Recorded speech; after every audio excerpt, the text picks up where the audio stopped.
ಇವತ್ತಿಗೂ ನೀವು ಗೂಗಲ್ಗೆ ಹೋಗ್ಬಿಟ್ಟು ಬೆಂಗಳೂರಲ್ಲಿ ಟಾಪ್ 10 ಹಾಂಟೆಡ್ ಪ್ಲೇಸಸ್ ಅಂತ ಕೊಡಿ. ಇನ್ನು ಭಾರತ ದೇಶದಲ್ಲಿ ಹಾಂಟೆಡ್ ಪ್ಲೇಸಸ್ ಅಂತ ಕೊಡಿ. ಯಾವುದು? ರಾಜಸ್ಥಾನ ಕೋಟೆ ಬರುತ್ತೆ, ತುಂಬಾ ಇದೆ ಅಲ್ಲಿ. ಸೊ ಗಂಡ ಹೆಂಡತಿ ಮತ್ತು 2.5-3 ವರ್ಷದ ಮಗು ಒಳಗಡೆ ಹೋಗಿದ ತಕ್ಷಣ ಆ 2.5-3 ವರ್ಷದ ಮಗು ತುಂಬಾನೇ ವಿಚಿತ್ರವಾಗಿ ಆಡೋಕ್ ಶುರು ಮಾಡ್ತಾರೆ.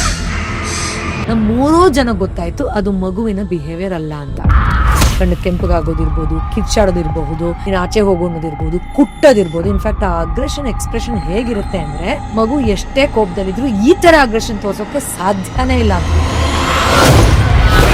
ಕೆಲವು ವರ್ಷಗಳ ಹಿಂದೆ ಭೂತಾನ್ಗೆ ಹೋದಾಗ ಟಾರ್ಚ್ ಎಲ್ಲ ಆನ್ ಮಾಡ್ಕೊಂಡು ಒಂಚೂರು ಮುಂದಕ್ಕೆ ಹೋದ್ವಿ. ನಮ್ 5 ಜನಕ್ಕೆ ಸ್ಪಷ್ಟವಾಗಿ ಕೇಳಿಸ್ತು, ಒಂದು ಜೋರಾಗಿ ಹೆಣ್ಣು ಒಂದು ಕಿರ್ಚಿ ಹೋಗು ಅನ್ನೋ ತರ, ಅಂದ್ರೆ ಯಾಕಿಲ್ ಬಂದಿದ್ಯಾ ಅನ್ನೋ ತರದ್ ಒಂದು ಜೋರಾಗಿ ಅಂತ ಕಿರ್ಚಿ ದೂಕೋತರ. ನಾವ್ ಎಲ್ರೂನು ಹಿಂದೆ ಯಾರೋ ದೂಕ್ದಾಗ ಹಿಂದಕ್ಕೆ ಹೋಗ್ತೀವಲ್ಲ ಆ ತರ ಫೀಲ್ ಆಯ್ತು. ಹೋರ್ಡಿಂಗ್ ತರ ಹಾಕಿದ್ರು, ಸಂಜೆ ಆದ್ಮೇಲೆ ಇಲ್ಲಿ ಓಡಾಡಬೇಡಿ, ಇಲ್ಲಿ ಆತ್ಮಗಳ ಸಂಚಾರ ಆಗತ್ತೆ. ತಿಥಿ ಮಾಡಿದ ದಿನ ರಾತ್ರಿ ಆ ಮನೆಯಲ್ಲಿ ಯಾರು ನಿದ್ದೆ ಮಾಡಬಾರ್ದು, ಭಜನೆ ಮಾಡಿಸ್ತಾರೆ. ಹೌದು, ಎಕ್ಸಾಕ್ಟ್ಲಿ. ಆ ಮನೆಯವರಿಗೆ ಮಾತ್ರ ಎಕ್ಸ್ಪೀರಿಯನ್ಸ್ ಆಗತ್ತಂತೆ ಮನೆಯಿಂದ ಒಂದು ಸೋಲ್ ಎಕ್ಸಿಟ್ ಆಗುತ್ತೆ. ಹೌದು.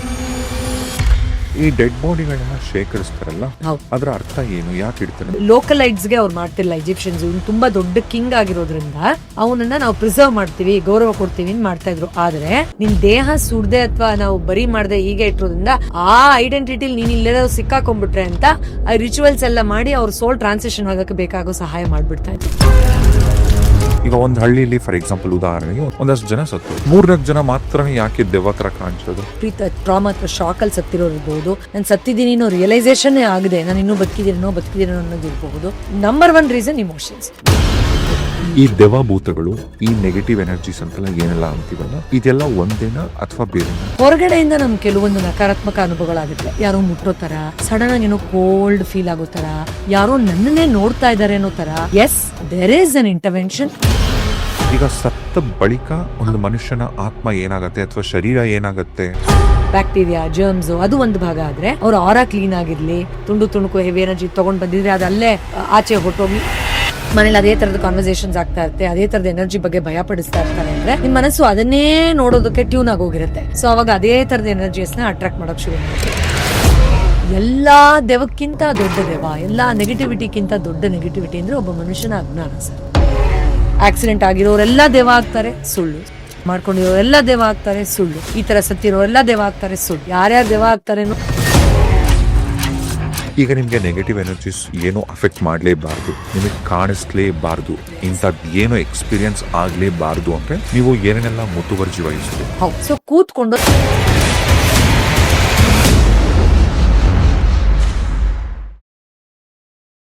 ರಾಜೇಶ್ ಸಿವಿಲ್ಸ್ ನ ಈ ಮತ್ತೊಂದು ಪಾಡ್ಕಾಸ್ಟ್ಗೆ ಸ್ವಾಗತ. ಇವತ್ತು ನಾವು ಪಾಡ್ಕಾಸ್ಟ್ ಅಲ್ಲಿ ಮಾತಾಡ್ತಿರ್ತಕ್ಕಂಥ ಬಹಳ ಕುತೂಹಲಕಾರಿ ಭಯಾನಕವಾದಂಥ ವಿಚಾರ, ಅದೇನೆ ನೆಗೆಟಿವಿಟಿ ಅಥವಾ ನೆಗೆಟಿವ್ಸ್ ಅಥವಾ ನೆಗೆಟಿವ್ ಎನರ್ಜಿ. ನಕಾರಾತ್ಮಕ ಯೋಚನೆಗಳು, ನಕಾರಾತ್ಮಕ ಚಿಂತನೆಗಳು ಅಲ್ಲ, ಇದು ಸ್ಟ್ರೈಟ್ ಅವೇ ನಕಾರಾತ್ಮಕವಾದಂಥ ವಿಚಾರಗಳ ಬಗ್ಗೆ ಮಾತಾಡ್ತೀವಿ. ಬನ್ನಿ, ನಿಮ್ಮೆಲ್ಲರ ನೆಚ್ಚಿನ ಡಾಕ್ಟರ್ ಪೂರ್ವಿ ಜಯರಾಜ್ ಅವ್ರ ಪಾಡ್ಕಾಸ್ಟ್ ಅಲ್ಲಿ. ನಮಸ್ತೆ. ಥ್ಯಾಂಕ್ ಯು ಸರ್, ನಮಸ್ಕಾರ. ಹೇಗಿದ್ದೀರಾ? ತುಂಬಾ ಚೆನ್ನಾಗಿದ್ದೀನಿ. ಅಂಡ್ ಹೊಸ ವರ್ಷದ ಶುಭಾಶಯಗಳು ನಿಮ್ಗೆ, ಕ್ಯಾಲೆಂಡರ್ ವರ್ಷದ ಶುಭಾಶಯಗಳು. ನಿಮಗೂ ಅಷ್ಟೇ, ಹೊಸ ಇಂಗ್ಲಿಷ್ ವರ್ಷದ ಶುಭಾಶಯ. Thank you sir, thank you. ಎಷ್ಟೊಂದು ಸಂದರ್ಭಗಳಲ್ಲಿ ನಾವು ಏನಾದ್ರೂ ಯಾವಾಗಾದ್ರೂ ಲೋ ಆಗಿ ಫೀಲ್ ಆಗ್ತಿದ್ದಾಗ ಅಥವಾ ನಮ್ಮ ವೈಬ್ರೇಷನ್ಸ್ ಏನಾದ್ರೂ ಡಿಫ್ರೆಂಟ್ ಆಗಿ ಎಲ್ಲಾದ್ರೂ ಹೋದಾಗ ಎಕ್ಸ್ಪೀರಿಯನ್ಸ್ ಆದಾಗ ನಮಗೆ ಕೆಲವು ಗೊತ್ತಿಲ್ಲದೆ ಇರ್ತಕ್ಕಂಥ ಎಷ್ಟೋ ವಿಚಾರಗಳಿಗೆ ದೆವ್ವ, ಭೂತ ಅಂತೆಲ್ಲ ನಾವೇ ಒಂದು ಉತ್ತರ ಕೊಟ್ಬಿಡ್ತೀವಿ. ಅದಕ್ಕೆ ಇಷ್ಟಕ್ಕೂ ಈ ದೆವ್ವ, ಭೂತ ಅಂದ್ರೆ ಅಥವಾ ಯಾವುದೋ ಒಂದು ಖಾಲಿ ಮನೆಗೆ ಹೋದ್ರೆ ನಿಮಗೆ ಅಲ್ಲಿ ಹೋದ ತಕ್ಷಣ ಏನೋ ಒಂಥರ ಫೀಲ್ ಆಗಕ್ಕೆ ಶುರು ಆಗುತ್ತೆ. ಈ ಥರದೊಂದು ಎನರ್ಜಿ ಆಗ್ಬೋದು, ಅಥವಾ ಕೆಲವೊಂದ್ಸಾರಿ ಕೆಲವ್ರಿಗೆ ಏನೇನೋ ಕಾಣಿಸುತ್ತೆ ಅಂತೆಲ್ಲ ಅನ್ಬೋದು. ಕೆಲವೊಂದ್ಸಾರಿ ಇದ್ದಕ್ಕಿದ್ದಂಗೆ ಸಡನ್ ಆಗಿ ಯಾಕೋ ಮೂಡ್ ಏನೋ ಡಿಫ್ರೆಂಟ್ ಆಗಿ ಆಕ್ಟ್ ಮಾಡ್ತಿದೆ ಅಂತಾರಲ್ಲ. ಈ ದೆವ್ವ, ಭೂತಗಳು, ಈ ನೆಗೆಟಿವ್ ಎನರ್ಜೀಸ್ ಅಂತೆಲ್ಲ ಏನೆಲ್ಲ ಅಂತೀವಲ್ಲ, ಇದೆಲ್ಲ ಒಂದೇನಾ ಅಥವಾ ಬೇರೆನಾ? ರೈಟ್. ಮೊದಲನೇದಾಗಿ ಸರ್, ಈಗ ನಾವು ಶೇರ್ ಮಾಡುವಂತಹ ವಿಚಾರಗಳು ಈ ಪಾಡ್ಕಾಸ್ಟ್ ಅಲ್ಲಿ ಅತ್ಯಂತ ಮುಖ್ಯವಾಗಿದ್ದಾದ್ರೂ ಕೂಡ ಒಂದು ವಿಚಾರವನ್ನ ನಾನು ಸ್ಪಷ್ಟವಾಗಿ ವೀಕ್ಷಕರಿಗೆ ತಿಳ್ಸಕ್ ಇಷ್ಟಪಡ್ತೀನಿ. ಇದು ಯಾರಿಗೋ ಭಯ ಪಡ್ಸಕ್ಕೆ ಅಥವಾ ಇದೇ ಅನುಭವ ಎಲ್ಲಾರ್ಗೂ ಆಗ್ತಾ ಇರೋದು, ಈ ತರ ಹೇಳಿದ್ಮೇಲೆ ಈ ತರನೇ ಎಲ್ಲಾರ್ಗೂ ಆಗ್ಬೇಕು ಅಥವಾ ಇದೇ ಪರಮ ಸತ್ಯ ಅಂತಾನೋ, ಅಥವಾ ಇದನ್ನ ಮೂಢನಂಬಿಕೆಯ ರೀತಿಯಲ್ಲಿ ನೋಡಿ ಅಥವಾ ನೋಡ್ಬೇಡಿ ಅಂತಾನೋ ಯಾವುದೇ ರೀತಿ ಧೋರಣೆಯಲ್ಲಿ ಹೇಳ್ತಾ ಇರೋಂಥದ್ದಲ್ಲ. ಇದು ಕೆಲವೊಂದು ಅನ್ಎಕ್ಸ್ಪ್ಲೇನ್ಡ್ ಎಕ್ಸ್ಪೀರಿಯನ್ಸಸ್ ನೀವು ಹೇಳಿದಾಗೆ ಅದನ್ನ ಲಾಜಿಕಲಿ ನಾವು ಎಷ್ಟೇ ತರ್ಕ ಮಾಡಿದ್ರು, ಯಾವ ಥರನೇ ಲೆಕ್ಕ ಹಾಕಕ್ ಟ್ರೈ ಮಾಡಿದ್ರು ಅದು ಫಿಟ್ ಆಗಲ್ಲ ಲಾಜಿಕಲಿ, ಅದನ್ನ ಅನಲೈಸ್ ಮಾಡಕ್ ಆಗಲ್ಲ ಅದನ್ನ. ಆಗ ಇದನ್ನ ಬೇರೆ ರೀತಿಯಲ್ಲಿ, ಯಾಕಂದ್ರೆ ಅದ್ರ ಹಿಂದೆ ಒಂದಷ್ಟು ಸ್ಪಿರಿಚುವಲ್ ಕಾಂಟ್ರಿಬ್ಯೂಷನ್ಸ್ ಇರುತ್ತೆ, ಇದಕ್ಕೊಂದು ಮೆಟಾಫಿಸಿಕಲ್ ಸೈನ್ಸ್ ಆಂಗಲ್ ಅಲ್ಲೇ ನಾವು ಅರ್ಥ ಮಾಡ್ಕೊಳ್ಬೇಕಾಗತ್ತೆ. ಆ ಒಂದು ಅಂಡರ್ಸ್ಟ್ಯಾಂಡಿಂಗ್ ಅನ್ನ ಇಲ್ಲಿ ಅತ್ಯಂತ ಆಳವಾಗಿ ಮತ್ತು ನಮಗೆ ಯಾವ ರೀತಿ ಸಮಸ್ಯೆಗಳಾಗತ್ತೋ ಸೈನ್ಸ್ ಮೀರಿರುವಂತದ್ದು ಅದಕ್ಕೆ ಪರಿಹಾರ ಹುಡುಕುವಂತಹ ಒಂದು ನಿಟ್ಟಿನಲ್ಲಿ ಇದನ್ನ ಚರ್ಚೆ ಮಾಡ್ತಾ ಹೋಗುವಂತೆ. ನೀವೊಂದು ಒಳ್ಳೆ ಮಾತು ಕೂಡ ಹೇಳಿದ್ರೆ, ನಾನು ಆ ಡಿಸ್ಕ್ಲೇಮರ್ ಕೊಟ್ಬಿಡ್ತೀನಿ. ಎಸ್, ಇಲ್ಲಿ ಯಾವುದೇ ಕಾರಣಕ್ಕೂ ಮೂಢನಂಬಿಕೆನ ಪ್ರಚಾರ ಮಾಡ್ತಿಲ್ಲ, ಪ್ರಚೋದಿಸೋದು ಇಲ್ಲ. ಹೌದು. ಇದೆಲ್ಲ ನಮ್ಮ ಸಮಾಜದಲ್ಲಿ ನಮ್ಮ ಅಕ್ಕಪಕ್ಕ ಇರ್ತಕ್ಕಂಥ ವಿಚಾರಗಳೇ. ಹೌದು. ನಾನು ಒಬ್ಬ BE ಗ್ರಾಜ್ಯುಯೇಟ್, ರೈಟ್, ನಾನು ಒಬ್ಬ ಸೈನ್ಸ್ ಸ್ಟೂಡೆಂಟ್, ನನ್ನ ತಲೆಯಲ್ಲಿ ನನಗೆ ಬುದ್ಧಿ ಇದೆ, ನಾನು ಏನ್ ಮಾತಾಡ್ತಿದ್ದೀನಿ ಹೌದು. ಅಥವಾ ಏನ್ ಬಿಸ್ತರಿಸ್ತೀನಿ ಅಂತ. ಹೌದು, ಅಬ್ಸಲ್ಯೂಟ್. ಕೆಲವೊಂದ್ಸಾರಿ ಕೆಲವರು ಇದೇನಿದು ಮೂಢನಂಬಿಕೆ ಇದೆಲ್ಲ ಕೂತ್ಕೊಂಡು ಮಾತಾಡ್ತೀರಾ ಅಂತೆಲ್ಲ ಅಂತಾರೆ. ಇದು ಮೂಢನಂಬಿಕೆ ಅಲ್ಲ, ಇದು ಖಂಡಿತ ಮೂಢನಂಬಿಕೆ ಅಲ್ಲ. ನನಗದ ಎಕ್ಸ್ಪೀರಿಯನ್ಸ್ ಆಗ್ತಾ ಇದೆ ಅಂದ್ರೆ, ನಂತರ ಅಲ್ಲಿ ಎಷ್ಟೋ ಕೋಟಿ ಜನಕ್ಕೆ ಆಗ್ತಿದೆ ಅಂದ್ರೆ ಆ ಎಕ್ಸ್ಪೀರಿಯನ್ಸ್ಗೆ ನಾವು ಮರ್ಯಾದೆ ಕೊಡ್ಬೇಕಾಗತ್ತೆ. ಮತ್ತು ಆ ಎಕ್ಸ್ಪೀರಿಯನ್ಸ್ ಅನ್ನ ಯಾವ ತರ ಅರ್ಥ ಮಾಡ್ಕೊಂಡ್ರೆ ಅವ್ರ ಸಮಸ್ಯೆಗಳಿಂದ ಹೊರಗಡೆ ಬರಬಹುದು ಅನ್ನೋ ಮಾರ್ಗದರ್ಶನ ಬೇಕೇ ಬೇಕಾಗತ್ತೆ. ನಾನು ಇದನ್ನ ಈಗ ತಾನೇ 200-300 ವರ್ಷದಿಂದ ಬಂದಿರೋ ಒಂದು ಜಾನರ್ ಅಲ್ಲಿ ಇದನ್ನ ಅರ್ಥ ಮಾಡ್ಕೊಳ್ಳೋ ಟ್ರೈ ಮಾಡ್ತೀನಿ ಅಂತಾದ್ರೆ, ಹಾಗಾದ್ರೆ ಸಾವಿರಾರು ವರ್ಷಗಳಿಂದ ಅನುಭವ ಬಂದಿರೋದನ್ನ ನಾವು ಮತ್ತೆ ಯಾವ ತರ ಕ್ಯಾಟಗರೈಸ್ ಮಾಡ್ಬೇಕು, ಆ ನಿಟ್ಟಿನಲ್ಲಿ ನಾವು ಇದನ್ನ ನೋಡ್ತಾ ಇದೀವಿ ಹೊರತು ಯಾವ್ದನ್ನೇ ಅಲ್ಲ. ಇವಾಗ ಹೇಳ್ದಂಗೆ, ಇವಾಗ ನೀವು ಎಷ್ಟು ಚೆನ್ನಾಗಿ ಹೇಳಿದ್ರಿ. ಕೆಲವೊಂದ್ಸರಿ ಕೆಲವ್ರು ಬಂದ್ಬಿಟ್ಟೆ, ಇವರೆಲ್ಲ ಇಂಡಿಯನ್ಸ್ ಹಿಂಗೆ ಮೂಢನಂಬಿಕೆ, ಇವರೆಲ್ಲ ಭಾರತೀಯರು ತುಂಬಾ ನಂಬ್ತಾರೆ ಈ ತರದ್ದು, ಅದು ಇದು ಏನೇನೋ ಮಾತಾಡ್ತಾರೆ. ವೆಸ್ಟ್ ಅಲ್ಲೆಲ್ಲ ಫುಲ್ ಎಜುಕೇಟೆಡ್ ಪೀಪಲ್ಸ್, ವೆಸ್ಟ್ ಅವ್ರ ಮಣ್ಣು ಮಸಿ ಅಳು ಮೂಳು ಅಂತ. ಈಗ ವೆಸ್ಟ್ ಅಲ್ಲಿ ಹೋದ್ರೆ ಇದೆಲ್ಲ ಶುರು ಆಗೋದು.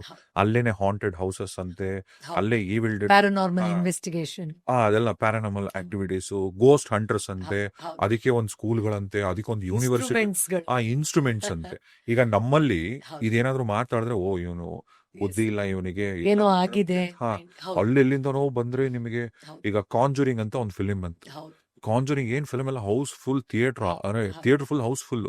ಅಲ್ಲಿ ಯಾರೋ ಗೋಸ್ಟ್ ಹಂಟರ್ ಬಂದು ಏನ್ ಹೇಳಿದ್ರು, ಇಂಗ್ಲಿಷ್ ಅಲ್ಲಿ ದೊಡ್ಡ ದೊಡ್ಡ ಟೈಟಲ್ ಹಾಕೊಂಡು ಕುತ್ಕೊಂಡು, ಒಬ್ಬ ಏನ್ರಿ ಇಟ್ ಸೌಂಡ್ಸ್ ವೆರಿ ಸೈಂಟಿಫಿಕ್. ಅವಾಗ ಈಗ ಅದ್ ಯಾವ್ದು ಅನಬೆಲ್ಲೆ ಅಂತೆ, ಆ ಬೆಲ್ಲೆ ಅಂತೆ, ಇಂಥ ಈ ದೆವ್ವಗಳು, ಇದನ್ನೆಲ್ಲ ನೀವು ಎಷ್ಟು ನಿಜ ಅಂತ ನಂಬ್ತೀರಾ? ಈಗ ನಮ್ಮಲ್ಲೇ ನಮ್ಮ ಅಕ್ಕಪಕ್ಕ ಯಾರೋ ಒಬ್ರು ಏನೋ ಒಂದು ಎಕ್ಸ್ಪೀರಿಯನ್ಸ್ ಮಾಡ್ತಾರೆ ಅಂತ. ಈಗ ನಿಮಾನ್ಸಿಗೆ ಹೋದಾಗ ಎಷ್ಟೋ ಜನ ಅವ್ರಿಗೆ ಮಾನಸಿಕವಾಗಿ ಡಿಸ್ಟರ್ಬ್ ಆಗಿರೋ ಜೊತೆಗೆ ಏನೋ ಕೆಲವೊಂದು ಕೇಸಸ್ ಬೇರೆ ಬೇರೆ ಅನುಭವ ನೀವು ಇಲ್ಲಿಂದ ಬಿಟ್ಬಿಟ್ಟು ನೀವು ಎಲ್ಲೋ ನೀವು ಕಂಪೇರ್ ಮಾಡಕ್ ಶುರು ಮಾಡಿದ್ರೆ ಖಂಡಿತ ಹೌದು ನಾವೇನು ಹೆಲ್ಪ್ ಮಾಡಕ್ ಸರ್. ಒಬ್ಬ ಮನುಷ್ಯನ ಅನುಭವವನ್ನ ಇಲ್ಲ ಹೀಗಲ್ಲಪ್ಪ ಇದು ಹೀಗೆ ಅಂತ ಹೇಳ್ಬೇಕು, ಅಥವಾ ಅದಕ್ಕೆ ಪರಿಹಾರವನ್ನ ಆ ಜ್ಞಾನವನ್ನ ಹೆಚ್ಚು ಮಾಡಿಸಿ ಅವ್ರಿಗೆ ಅದೇ ಮನದಟ್ಟಾಗೋ ತರ ಮಾಡ್ಬೇಕು. ಅದೇ ಸುಳ್ಳು. ನೀ ಹೇಳ್ತಾ ಇರೋದು ಯಾವ್ದು ಇಲ್ಲ ಅಂತ ಹೇಳಕ್ ನಾವ್ ಆಗೋದೇ ಇಲ್ಲ ಅಲ್ಲ, because that is real for that person. ಆ ಆಂಗಲ್ ಅಲ್ಲಿ ನಾವು ನೋಡ್ಬೇಕು. I completely agree with what you ಸೇ.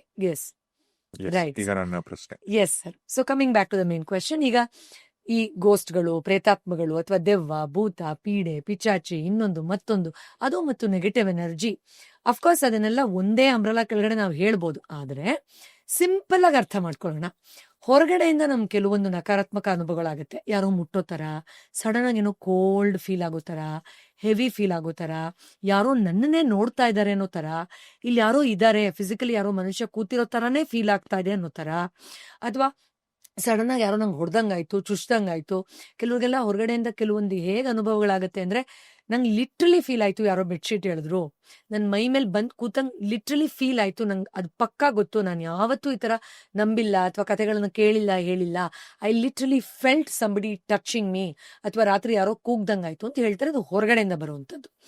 ಇನ್ನು ನಮ್ಮ ಒಳಗಡೆನೆ ಅನುಭವಕ್ಕೆ ಬರುತ್ತೆ. ಸೊ ಈ ಹೊರಗಡೆಯಿಂದ ಬರೋದಕ್ಕೆಲ್ಲ ನಾವು ಗೋಸ್ಟ್ಲಿ ಎಕ್ಸ್ಪೀರಿಯನ್ಸಸ್ ಅಂತ ಖಂಡಿತ ಹೇಳಬಹುದು. ಅಂದ್ರೆ ನಾವು ಓಕಲ್ಟ್ ಸೈನ್ಸ್ ಪ್ರಕಾರ ನೋಡೋದಾದ್ರೆ, ಪ್ಯಾರಾನಾರ್ಮಲ್ ಆಕ್ಟಿವಿಟಿಯ ಪ್ರಕಾರ ನೋಡೋದಾದ್ರೆ. ಬಟ್ ಸೈನ್ಸ್ ಏನ್ ಹೇಳುತ್ತೆ, ಈ ತರದ ಎಕ್ಸ್ಪೀರಿಯನ್ಸಸ್ಗೆ ಇಲ್ಲ, ಬ್ರೇನು ಬೇರೆ ಬೇರೆ ತರದ ಪ್ರೊಸೆಸಿಂಗ್ ಮಾಡ್ಬೇಕಾದ್ರೆ ಇನ್ ಬಿಟ್ವೀನ್ ಅದು ಜಿಟರ್ಸ್ ತರ ಆಗುತ್ತೆ. ಆಗ ತರದು ಇನ್ವೆಸ್ಟಿಗೇಷನ್ ನಾವು ಮಾಡ್ತಾ ಹೋದ್ರೆ ಅದೇ ತರ ಅಂತ ಅದು ಇಂಟರ್ಪ್ರಿಟ್ ಮಾಡ್ಬೋದು, ಬೇರೆ ಏನೂ ಇಲ್ಲ ಅಂತ ಹೇಳ್ತೆ. ಬಟ್ ಎನರ್ಜಿ ಲೆವೆಲ್ ಅಲ್ಲಿ ನೋಡೋದಾದ್ರೆ, as a therapist, as a doctor of integrative medicine, energy level ಅಲ್ಲಿ ನೋಡೋದಾದ್ರೆ ಆ ಫ್ರೀಕ್ವೆನ್ಸಿ ವೇರಿಯೇಷನ್ ಆಗೋದು ಮತ್ತು ಆ ಎನರ್ಜಿ ಫೀಲ್ಡ್ ಅಲ್ಲಿ ಡಿಸ್ಟರ್ಬೆನ್ಸಸ್ ಆಗೋದನ್ನ ನಾವು ನೋಡೋದಾದ್ರೆ, S there is an intervention. Yes, there is an heavy energy. ಹೇಗೆ positive energy, light feeling, good feeling ಮತ್ತು ಆ ಜಾಯ್ ಎಲ್ಲ ಫೀಲ್ ಆಗುತ್ತೋ ಅದೇ ತರ ವಿರುದ್ಧವಾದ ಭಾವನೆಗಳು, ಅನುಭವಗಳು ಆಗುತ್ತೆ. ಆಗ ಆ ಔಟ್ಸೈಡ್ ಹೆವಿ ಎನರ್ಜೀಸ್ ಎಕ್ಸ್ಪೀರಿಯನ್ಸ್ ಆಗುತ್ತೆ. ಬಟ್ ಇಂಟರ್ನಲಿ ಎಕ್ಸ್ಪೀರಿಯನ್ಸ್ ಆಗೋದಿದೆ. ಏನು ಒಳಗಡೆ ಏನೋ ಮೂವ್ ಆದಂಗೆ ಆಗ್ತಾ ಇದೆ, ಒಳಗಡೆನ ಚುಚ್ಚದಂಗೆ ಆಗುತ್ತೆ, ಒಳಗಡೆ ಯಾರೋ ಮಾತಾಡ್ದಂಗೆ ಫೀಲ್ ಆಗುತ್ತೆ, ಒಳಗಡೆಯಿಂದ ಯಾರೋ ನನ್ನ ಕಂಟ್ರೋಲ್ ಮಾಡ್ದಾಗ ಆಗುತ್ತೆ. ಸಡನ್ ಆಗಿ ಕೆಲವು ದಿನಗಳಿಂದ ದೊಡ್ಡ ಬಂಡೆಯನ್ನೇ ನನ್ನ ಮೈ ಮೇಲೆ ಹೊತ್ಕೊಂಡಿದ್ದೀನೇನೋ ಅನ್ನೋ ತರ ಫೀಲ್ ಆಗುತ್ತೆ. ಅಥವಾ ಇಷ್ಟ ದಿನ ಹಾಗೆ ಅನ್ನಿಸ್ತಿರ್ಲಿಲ್ಲ, ತುಂಬಾ ಖಾಲಿ ಅನ್ಸಕ್ ಶುರುವಾಗಿದೆ, ನಾನು ಈ ತರ ಮೂಡಲ್ಲೇ ಇರ್ತಾ ಇರಲಿಲ್ಲ, ಸಿಕ್ಕಾಪಟ್ಟೆ ನಂಗೆ ಮೂಡ್ ಚೇಂಜ್ ಆಗಿದೆ, ನನ್ನ ಪರ್ಸನಾಲಿಟಿನೇ ಚೇಂಜ್ ಆಗೋಗಿದೆ ಅಂತ ಅನ್ಸುತ್ತೆ, ಯಾರೋ ಬೇರೆಯವ್ರು ಮಾತಾಡಿಸ್ತಾ ಇದ್ದಾರೆ ನಾನು ತರ ನನಗೆ ಒಂದು ನಿರ್ದಿಷ್ಟವಾದ ಘಟನೆ ಆದ್ಮೇಲೆ ಫೀಲ್ ಆಗ್ತಾ ಇದೆ, ಈ ತರ ಒಳಗಡೆಯಿಂದ ಹೇಳ್ತಾರೆ. ಇದನ್ನ ಹೆಚ್ಚಾಗಿ ನಾವು ನೆಗೆಟಿವ್ ಎನರ್ಜಿ ಅಂತ ಹೇಳ್ತೀವಿ. ಇದಕ್ಕೆ ಮತ್ತೆ ಸೈನ್ಸ್ ಆಂಗಲ್ ಅಲ್ಲೇ ನೋಡೋದಾದ್ರೆ ಅಥವಾ ಸೈಕಾಲಜಿ ಆಂಗಲ್ ಅಲ್ಲಿ ನೋಡೋದಾದ್ರೆ I agree with this as well. ಏನು ಅಂತಂದ್ರೆ, ಒಬ್ಬ ಮನುಷ್ಯ ಮಾನಸಿಕವಾಗಿ ವಿಪರೀತ ಖಿನ್ನತೆಗೆ, ಭಯಕ್ಕೆ, ಆಂಗ್ಸೈಟಿಗೆ, ಫಿಯರ್ಗೆ, ಸ್ಟ್ರೆಸ್ಗೆ, ಕ್ರಾನಿಕ್ ಆಗಿ ಈ ತರದ ಡಿಸ್ಟರ್ಬೆನ್ಸಸ್ ಒಳಗಾದ್ರೆ ಖಂಡಿತ ನರ್ವಸ್ ಸಿಸ್ಟಮ್ ಅಲ್ಲಿ ಆಗುವಂತ ಬದಲಾವಣೆಗಳು ಅಥವಾ ನಮ್ಮ ಮೆದುಳಿಂದ ಎಲ್ಲ ಸ್ಟ್ರೆಸ್ ಹಾರ್ಮೋನ್ಸ್ ರಿಲೀಸ್ ಆಗುತ್ತೆ, ಕಾರ್ಟಿಸೋಲ್ ಲೆವೆಲ್ ಜಾಸ್ತಿ ಆಗುತ್ತೆ, ಫ್ಲೈಟ್ ಅಂಡ್ ಫೈಟ್ ರೆಸ್ಪಾನ್ಸ್ ಅಂದ್ರೆ ತುರ್ತು ಪರಿಸ್ಥಿತಿಯಲ್ಲಿ ಎಂಟರ್ ನರ್ವಸ್ ಸಿಸ್ಟಮ್ ಆಕ್ಟ್ ಮಾಡೋ ರೀತಿಯ ಬದಲಾಗುತ್ತೆ. ಆಗ ಕೆಮಿಕಲ್ ಇಂಬ್ಯಾಲೆನ್ಸಸ್ ಆದಾಗ ಒಳಗಡೆ ಮೂವ್ ಆದಂಗೆ ಆಗೋದು, ಚುಚ್ದಂಗೆ ಆಗೋದು, ಉರ್ದಂಗೆ ಆಗೋದು, ಏನೋ ಯಾರೋ ಪ್ರಿಕ್ ಮಾಡ್ದಂಗೆ ಆಗೋದು, ಒಳಗಡೆ ಆಗ್ತಾನೆ ಇಲ್ಲ, ಅಲ್ಲೋಲ ಕಲ್ಲೋಲ ಆಗ್ತಿದೆ ಒಳಗಡೆ ಸಿಸ್ಟಮ್ ಅನ್ಸುತ್ತೆ. ಹೌದು, ಇಟ್ ಕುಡ್ ಬಿ ಸೈಕಲಾಜಿಕಲ್. ಆದರೆ ನೆಗೆಟಿವ್ ಎನರ್ಜೀಸ್ ಇಂಟರ್ವೆನ್ಷನ್ ಇದ್ರೂ ಕೂಡ ಈ ತರದ ಎಕ್ಸ್ಪೀರಿಯನ್ಸಸ್ ಆಗಕ್ಕೆ ಸಾಧ್ಯ ಇದೆ. ಸೊ ಇದು ಮಾನಸಿಕ ಇರಬಹುದು ಅಥವಾ ಇದು ಖಂಡಿತ ನಮ್ಮ ಒಳಗಡೆ ಇರುವಂತಹ ನೆಗೆಟಿವ್ ಎನರ್ಜಿ. ಅಂಡ್ ಒಳಗಡೆ ಇರೋ ನೆಗೆಟಿವ್ ಎನರ್ಜಿ ಆಚೆಯಿಂದಾನೇ ಬಂದಿದ್ದೇ ಆಗಿರ್ಬೇಕು ಅಂತ ಏನೂ ಇಲ್ಲ. ತನ್ನ ಒಳಗಡೆನೆ ತಾನೇ ಸಂಪಾದನೆ ಮಾಡ್ಕೊಂಡಿರೋ ನೆಗೆಟಿವ್ ಎನರ್ಜಿ ಇರುತ್ತೆ, ತಾನೇ ಅಜ್ಞಾನದಿಂದ ತುಂಬಿಕೊಂಡಿರೋ ನೆಗೆಟಿವ್ ಎನರ್ಜಿ ಇರುತ್ತೆ, ತಾನೇ ಆಹ್ವಾನ ಮಾಡಿದಂತಹ ನೆಗೆಟಿವ್ ಎನರ್ಜಿ ಇರುತ್ತೆ, ತಾನೇ ಗಮನನೇ ವಹಿಸದೆ ಬೇರೆಯವ್ರ ಡಸ್ಟ್ಬಿನ್ ತರ ಬಿಸಾಕ್ದಾಗ ತುಂಬಿಕೊಂಡಿರೋ ನೆಗೆಟಿವ್ ಎನರ್ಜಿನೂ ಇರುತ್ತೆ. So there are category. ಅಲ್ಲ, ಈಗ ಅದು ಒಂದೊಂದೇ ಮಾತಾಡೋಣ. ಈಗ ನೀವು ಹೇಳಿದಂಗೆ ಮೊದಲು ನೀವು ಹೇಳಿದ್ರಿ ನಮ್ಮಲ್ಲೇ ನಾವು ತುಂಬಿಕೊಂಡಿರ್ತಕ್ಕಂಥ ನೆಗೆಟಿವ್ ಎನರ್ಜಿ, ಇನ್ನೊಂದು ಬೇರೆ ಕಡೆಯಿಂದ ನಾವು ಆಹ್ವಾನ ಮಾಡಿದ್ದು ಅಂತ ಒಂದು, ಇನ್ನೊಂದು ನಾವು ಇನ್ಫ್ಲುಯೆನ್ಸ್ ಆಗುವಂತ ಇನ್ಫ್ಲೂಯೆನ್ಸ್ ಆಗುತ್ತೆ. ಈಗ 3 ವಿಚಾರಗಳು ಹೇಳಿ. ಮೊದಲನೇದು ನಮ್ಮಲ್ಲೇ ತುಂಬಿಕೊಂಡಿರೋ ನೆಗೆಟಿವ್ ಎನರ್ಜಿ ಅಂತ ಅಂದ್ರಲ್ಲ, ಏನದು ಟ್ರಾಮಾಸ? ಇದು ತುಂಬಾ ಮುಖ್ಯವಾದ ಭಾಗ. ಯಾಕೆಂದ್ರೆ ಈ ಭಾಗ ಒಂದು ಟ್ರಿಕಿ ಭಾಗ ಅಂತ ಹೇಳ್ಬೋದು ನಾನು. ಯಾಕೆ ಅಂತ ಹೇಳಿದ್ರೆ, ಈಗ ಹೊರಗಡೆ ಏನೋ ಇದೆಯಮ್ಮ ಅಥವಾ ಇದೆಯಪ್ಪ ಅದರಿಂದ ಆಗ್ತಾ ಇದೆ ಅಂದ್ರೆ ತುಂಬಾ ಬೇಗ ನಮ್ಮ ಮನಸ್ಸು ಒಪ್ಕೊಳ್ಳುತ್ತೆ, ಹೌದು ನಾನು ಇದಕ್ಕೆ ಕಾರಣ ಅಲ್ಲ ಅಂತ. ನಮ್ಮಿಂದಾನೇ ನಾವೇ ಮಾಡ್ಕೊಂಡಿದೀವಿ ಅಂದಾಗ ನಮ್ ಈಗೋ ಬಿಡೋದಿಲ್ಲ. ಯಾಕೆಂದ್ರೆ ಆ ಈಗೋನೇ ದೆವವಾಗಿ ನಮಗೆ ಕಾಡ್ತಾ ಇರುತ್ತೆ. ಅಂಡ್ ಎಲ್ಲಾ ದೆವಕ್ಕಿಂತ ದೊಡ್ಡ ದೆವ, ಎಲ್ಲಾ ನೆಗೆಟಿವಿಟಿಗಿಂತ ದೊಡ್ಡ ನೆಗೆಟಿವಿಟಿ ಅಂದ್ರೆ ಒಬ್ಬ ಮನುಷ್ಯನ ಅಜ್ಞಾನ ಸರ್. ಅಂದ್ರೆ ತನ್ನ ಒಳಗಡೆ ಅಜ್ಞಾನದಿಂದ ತುಂಬಿರೋ ಎಷ್ಟೋ ನಕಾರಾತ್ಮಕ ಆಲೋಚನೆಗಳು, ತನ್ನ ಆಂಗರ್ ಯಾವುದೇ ದೆವ್ವಕ್ಕಿಂತ ದೊಡ್ಡದಾಗಿ ಬೆಳೆದೋ ತನ್ನಲ್ಲಿ ಫ್ರಸ್ಟ್ರೇಷನ್ ಕ್ರಿಯೇಟ್ ಮಾಡ್ಬೋದು. ಆ ಫ್ರಸ್ಟ್ರೇಷನ್ನೇ ನನ್ಗೆ ಕೂತ್ಕೊಳಕ್ ಆಗ್ತಾ ಇಲ್ಲ, ನಿಂತ್ಕೊಳಕ್ ಆಗ್ತಾ ಇಲ್ಲ ಅನ್ನೋ ರೆಸ್ಟ್ಲೆಸ್ನೆಸ್ ನ ಕ್ರಿಯೇಟ್ ಮಾಡಿರಬಹುದು. ಅಥವಾ ಕಂಟಿನ್ಯೂಸ್ ಆಗಿ ಪ್ರೊಲಾಂಗ್ಡ್ ಆಗಿ ಒಬ್ಬರ ಮೇಲೆ ಜಲಸಿ ಮಾಡ್ತಾ ಹೋಗ್ತಾ ಇದ್ರೆ ತುಂಬಾ ಜನ ಇದನ್ನ ಒಪ್ಕೊಳ್ಳಲ್ಲ.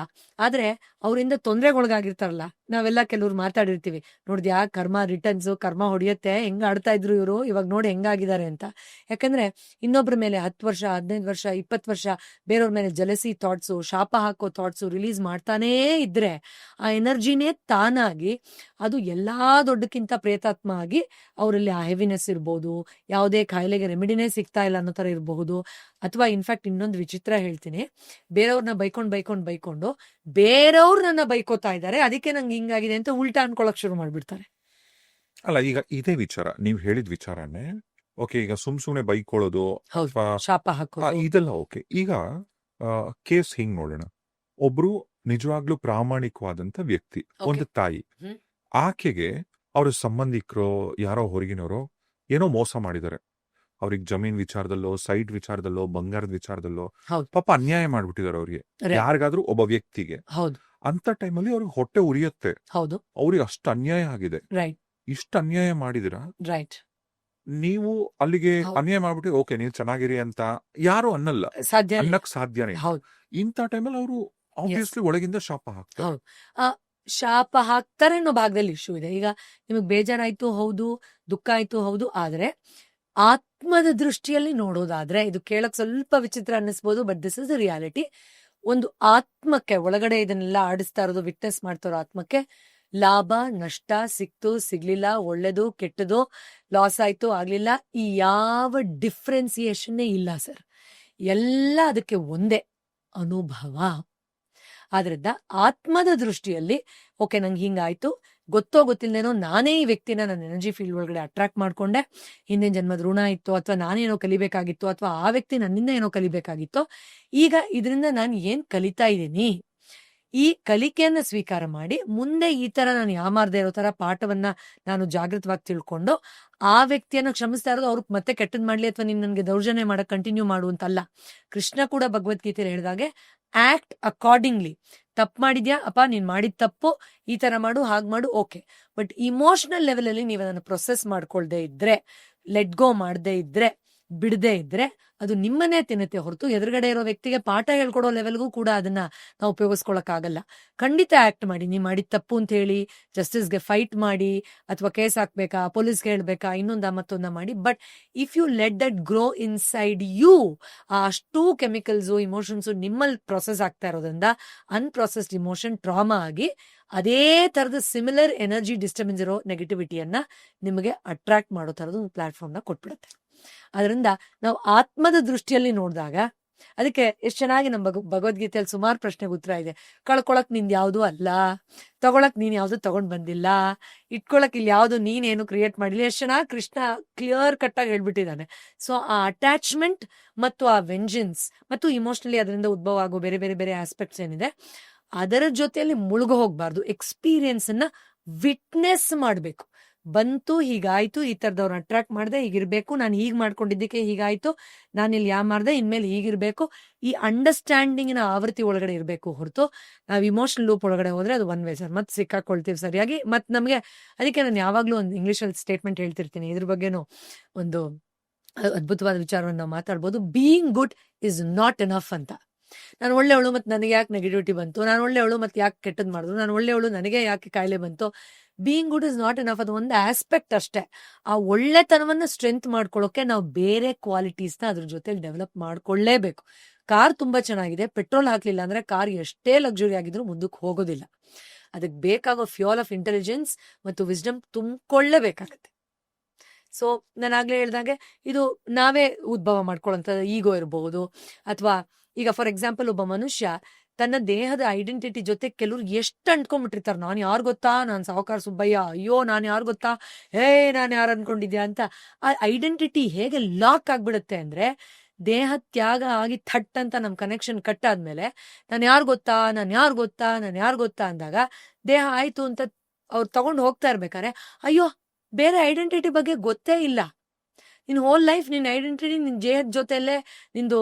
ಅದಕ್ಕೆ ನಾನು ಯಾವಾಗ್ಲೂ ಇನ್ಫ್ಯಾಕ್ಟ್ ನಾವು ವೀಕ್ಷಕರಿಗೂ ಕೇಳ್ಬೋದಾ ಅಂತ, ಇನ್ಫ್ಯಾಕ್ಟ್ ನಿಮ್ಮಿಂದಾನೇ ಶುರು ಮಾಡ್ತೀನಿ ಒಂದು ಪ್ರಶ್ನೆ. ಯಾಕಂದ್ರೆ ನೆಗೆಟಿವಿಟಿ ಹೇಗೆ ತುಂಬಿಕೊಳ್ತೀವಿ ಅಂತ ಗೊತ್ತಾದಾಗ ನೆಗೆಟಿವಿಟಿ ಯಾಕೆ ಬರುತ್ತೆ ಅನ್ನೋ ಕ್ಲಾರಿಟಿನೂ ಸಿಗುತ್ತೆ ಸರ್.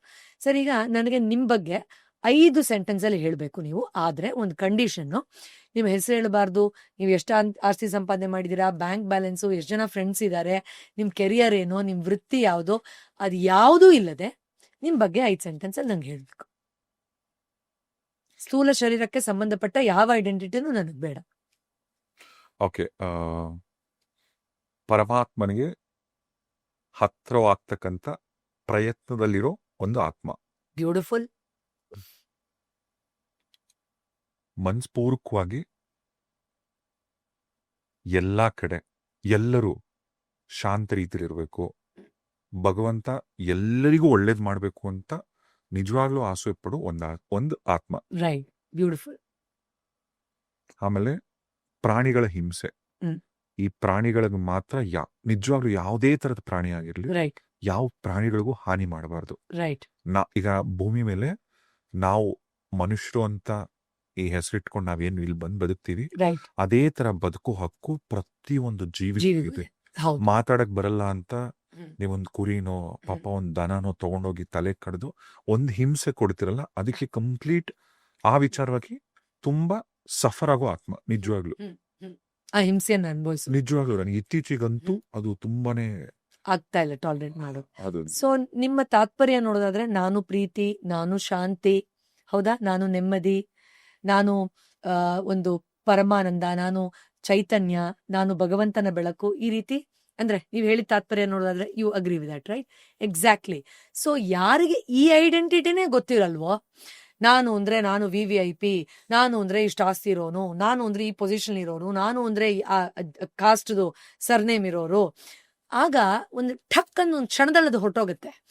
ಆಗ ಮತ್ತೆ ವಾಪಸ್ ಅದೇ ದೇಹದ ಒಳಗಡೆ ಹೋಗ್ಬೇಕು ಅನ್ನೋ ತುಡಿತಾ ಇದ್ದಾಗ ಈ ಬೇರೆ ಬೇರೆ ತರ ನೆಗೆಟಿವ್ ಎನರ್ಜಿಗಳು ಇಂಥವರೇ ಪ್ರಮುಖವಾಗಿ ಆಗೋದು. ಸೊ ಅದರಿಂದ ನಾವೇ ಒಳಗಡೆಯಿಂದ ತುಂಬಿಕೊಳ್ಳೋದು ಅಂತ ನಾನು ಹೇಳಿದಾಗ ನಮ್ಮ ಲಿಮಿಟೆಡ್ ಅವೇರ್ನೆಸ್ ಅಲ್ಲಿ, ಅಹಮ್ಮಲ್ಲಿ, ಈಗೋ ಅಲ್ಲಿ, ಭಯದಲ್ಲಿ, ಜಲಸಿಲಿ ಅಥವಾ ಟೆನ್ಷನ್ ಅಲ್ಲಿ ಪ್ಯಾನಿಕ್, ಏನೋ ಮಾಡ್ಬಿಡ್ಬೇಕು ಮಾಡೇ ಎಲ್ಲ ಸತ್ತೋಗ್ಬಿಟ್ಟಿದ್ದೀನಿ, ಏನೋ ಮಾಡ್ಬೇಕಾಗಿತ್ತಲ್ವಾ.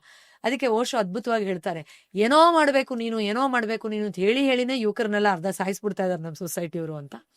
ಸೊ ಆ ಒಂದು ಟೆನ್ಷನ್, ಆ ಪ್ಯಾನಿಕ್ ಏನಿದೆ, ಅವನ್ನ ಅರ್ಥ ಮಾಡ್ಕೊಳಕ್ ಗ್ಯಾಪೇ ಕೊಡಲ್ಲ.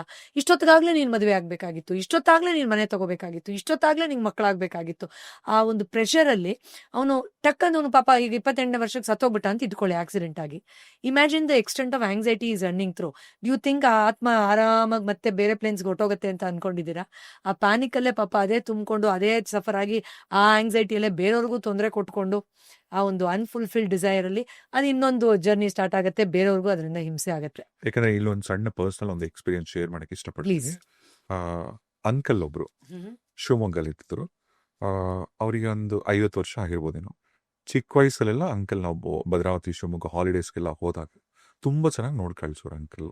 ಅವ್ರು ಹೇಗೆ ಅಂದ್ರೆ ಪ್ರತಿದಿನ ಬೆಳಗ್ಗೆ ಎದ್ದು ನೋ ಮ್ಯಾಟರ್ ವಾಟ್ ಸ್ನಾನ ಮಾಡಿ ದೇವ್ರ ಪೂಜೆ ನಮಸ್ಕಾರ ಹಾಕ್ಬಿಟ್ಟು 3 ಹೊತ್ತು ನೀಟಾಗಿ ಇನ್ಶರ್ಟ್ ಮಾಡ್ಕೊಂಡು ಪರ್ಫ್ಯೂಮ್ ಹಾಕೊಂಡು ವಾಕಿಂಗ್ ಮಾಡೋದು ಬರೋದು, ತುಂಬಾ ವಾಕ್ ಮಾಡೋರು, ಖುಷಿಯಾಗಿರೋರು.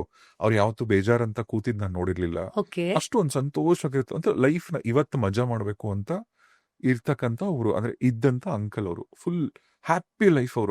ಅವರು ಯಾವತ್ತೂ ಒಬ್ಬರನ್ನ ಬೈದಿದ್ದು ಕೋಪ ಮಾಡ್ಕೊಂಡಿದ್ದು ನಾನು ನೋಡಿರಲಿಲ್ಲ. ಅಂತ ಅಂಕಲ್ ನಾನು ಒಂದು 7-8 ಇಯರ್ಸ್ ಮುಂಚೆ ಅನ್ಸುತ್ತೆ ನಾವು ಸಿಂಗಾಪುರ್ಲಿದ್ವಿ ಹಾಲಿಡೇಸ್ ಹೋಗಿದ್ದಾಗ. ಅವಾಗ ಆಕ್ಚುಲಿ ಅಂಕಲ್ಗೆ ಸೀರಿಯಸ್ ಇದೆ, ಮಣಿಪಾಲ್ ಅಲ್ಲಿ ಅಡ್ಮಿಟ್ ಆಗಿದ್ದಾರೆ, ತುಂಬಾ ಸೀರಿಯಸ್ಸು, ಡೌಟು ಅಂತ ಅಂದ್ರು. ಸರಿ, ಆಮೇಲೆ ಅಲ್ಲಿಂದನೇ ಟ್ರಿಪ್ ಮಧ್ಯಾಹ್ನ ಬಂದ್ಬಿಟ್ವಿ ನಾವು ಇಲ್ಲಿ. ಆಮೇಲೆ ಬಂದ್ವಿ, ಅಷ್ಟೊತ್ತಿಗೆ ಹಿಸ್ ನೋ ಮೋರ್, ಓಕೆ, ಇರ್ಲಿಲ್ಲ. ಅವ್ರನ್ನ ಅಂತ್ಯಕ್ರಿಯೆ ಮಾಡ್ಬೇಕಂತ ಅಲ್ಲಿ ಹೋದಾಗ ಆ ಊರಾಚೆ ಸ್ಮಶಾನದಲ್ಲಿ ಇದು ಏನಂತಾರೆ ಅದನ್ನ ಚಿತೆ ಮೇಲೆ ಇಟ್ಬಿಟ್ಟು ಬೆಂಕಿ ಎಲ್ಲ ಇಟ್ರು. ಸಾಯಂಕಾಲ ಒಂದು 4:45 ಆ ಟೈಮಲ್ಲಿನೂ ಇಟ್ಟಿದ್ದು ಆಯ್ತಾ. ಪುರಿಯೋರೆ ಆಲ್ಮೋಸ್ಟ್ ಒಂದು 1.5-2 hours ಅಲ್ಲೇ ಇದ್ವಿ ನಾವು. ಅಂದ್ರೆ ಹೆಂಗಸರನ್ನೆಲ್ಲ ಕಳಿಸ್ಬಿಡ್ತಾರೆ ಒಳಗ್ ಬರ್ಸಲ್ಲ ಕೆಲವರು. ಇದು ನಮ್ ಬೆಂಗಳೂರುಗಳಲ್ಲಿ ನಡೆಯುತ್ತಲ್ಲ ಆ ತರದ್ದು ಎಲೆಕ್ಟ್ರಿಕ್, ಆ ತರ ಓಪನ್ ಫೀಲ್ಡ್ ಅಲ್ಲಿ ಅದು ಬೆಂಕಿ ಎಲ್ಲ ಇಟ್ಟಿದ್ದಾಯ್ತು. 1 or 2 hour ಏನೋ ಆಗಿತ್ತು. ಅಲ್ಲಿ ಹೊರಗಿದ್ದವ್ರು ಮತ್ತೆ ನಾವು ಒಂದ್ ರೌಂಡ್ ಅಂಕಲ್ ಬೇರೆಯವರೆಲ್ಲ ಬಂದಿದ್ರಲ್ಲ, ಅವ್ರ ಸಂಬಂಧಿಕರೆಲ್ಲ, ಎಲ್ಲರ ಜೊತೆ ಮತ್ತೆ ಬಂದ್ವಿ. ನನ್ಗಿವತ್ತು ಆ ದೃಶ್ಯ ಎಷ್ಟು ಕಣ್ಣಿಗೆ ಕಟ್ಟದಂಗಿದೆ ಅಂದ್ರೆ, ನನಗೆ ಆ ಟೈಮಲ್ಲಿ ಅನ್ಸ್ತು ಇಷ್ಟೇ ಜೀವನ, ನಾಳೆ ನಮ್ದು ಜೀವನ ಇಷ್ಟೇ ಅಂತ. ಏನಾದ್ರು ವಾಪಸ್ ಬಂದಾಗ ಒಂದ್ ಸ್ವಲ್ಪ ಡಿಸ್ಟರ್ಬಿಂಗ್ ಅನ್ಸ್ಬೋದು ಇವಾಗ ನೋಡೋರಿಗೆ. ಅಂಕಲ್ ಮುಂದೆ ಆ ಪಾದ ಇರತ್ತಲ್ಲ, ಇಷ್ಟ ಪಾದ, ಅದೊಂದು ಮಾತ್ರ ಹಂಗೆ ಇತ್ತು. ಇನ್ನು ಸುಟ್ಟಿರ್ಲಿಲ್ಲ ಅಂತ. ಎಲ್ಲ ಭಸ್ಮ ಆಗೋಗಿತ್ತು, ಅದೊಂದು ಮಾತ್ರ ಹಂಗಿತ್ತು. ನನಗೆ ಆ ಕ್ಷಣ ನನಗೆ ಹೆಂಗ್ ಅನ್ನಿಸ್ತು ಅಂದ್ರೆ, ನಾವು ಅಷ್ಟಲ್ವಾ, ನಾವು ಮಣ್ಣಿಗೆ ಹೋಗೋರು, ನಮ್ಮನ್ನ ಹಿಂಗ್ ಸುಟ್ಟು ಬಿಡ್ತಾರೆ, ಮುಗಿತವ ಇನ್ನೇನಕ್ಕೆ. ಈಗ ವಿಶ್ವ ಸುಂದರಿ ಆದ್ರೂ ಕೂಡ ನಾಳೆ ಬೆಳಗ್ಗೆ ಇಷ್ಟೇ ನಿಮ್ ಜೀವನ. ನೀವು ಪ್ರಪಂಚನ ಗೆತ್ಕೊಂಬಂದ್ರು ಕೂಡ ನಿಮ್ ಜೀವನ ಇಷ್ಟೇ.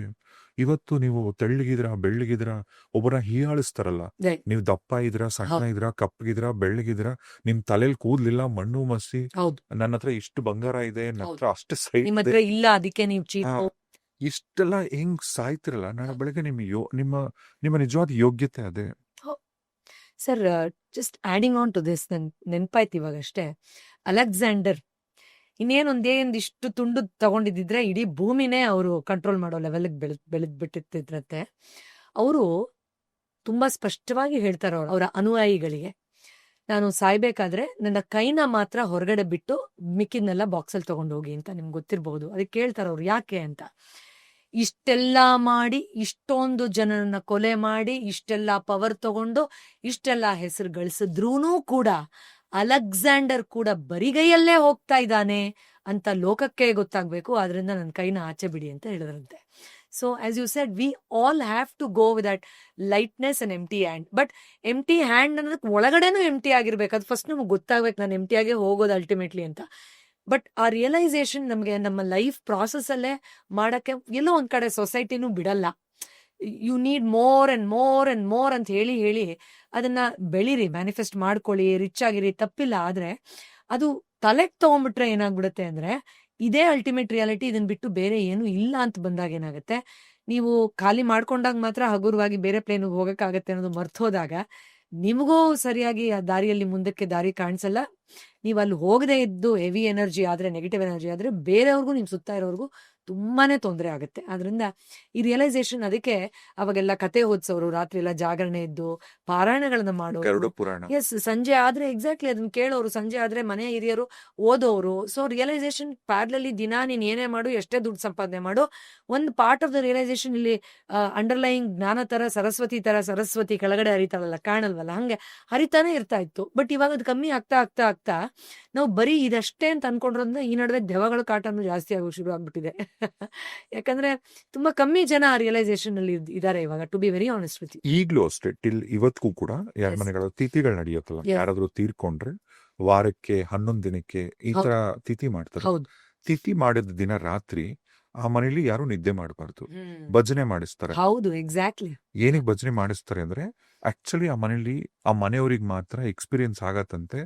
ನಿಜವಾಗ್ಲೂ ಕರೆಕ್ಟ್ ಆಗಿ ನೀವು ಅಲೈನ್ ಆಗಿ ನೋಡಿದ್ರೆ ಮನೆಯಿಂದ ಒಂದು ಸೋಲ್ ಎಕ್ಸಿಟ್ ಆಗುತ್ತೆ. ಹೌದು, ಅಬ್ಸಲ್ಯೂಟ್ಲಿ. ಅವರಿಗೆ ದಾರಿ ಕಾಣಿಸಕ್ಕೆ ಪ್ಲಸ್ ಇವ್ರಿಗೂ ಕೂಡ ಅದು ಆಕ್ಸೆಪ್ಟೆನ್ಸ್ ಬರೋದಕ್ಕೆ, ಮತ್ತು ಹಲವಾರು ರೀತಿಯಲ್ಲಿ ಅಲ್ಲಿ ವಾದ್ಯಗಳೆಲ್ಲ ನುಡಿಸಿದಾಗ, ಇನ್ಫ್ಯಾಕ್ಟ್ ಆ ಹೋಲ್ ಪ್ರಾಸೆಸ್ ಅಲ್ಲೇನೆ ಅದು ಅಲ್ಲಿಂದ ಹೊರಗಡೆ ಹೋಗಿ ಬೆಳಕಿನ ಮಾರ್ಗದ ಕಡೆ ಹೋಗ್ಲಿ ಅನ್ನೋದಕ್ಕೆ ಸುಮಾರು ಐಟಮ್ಗಳ ಬಳಕೆ ಕೂಡ ಆಗತ್ತೆ, ಶಬ್ದಗಳ ಬಳಕೆ ಆಗತ್ತೆ, ಮಂತ್ರೋಚ್ಚಾರಣೆಗಳ ಇದು ನಡೆಯುತ್ತೆ.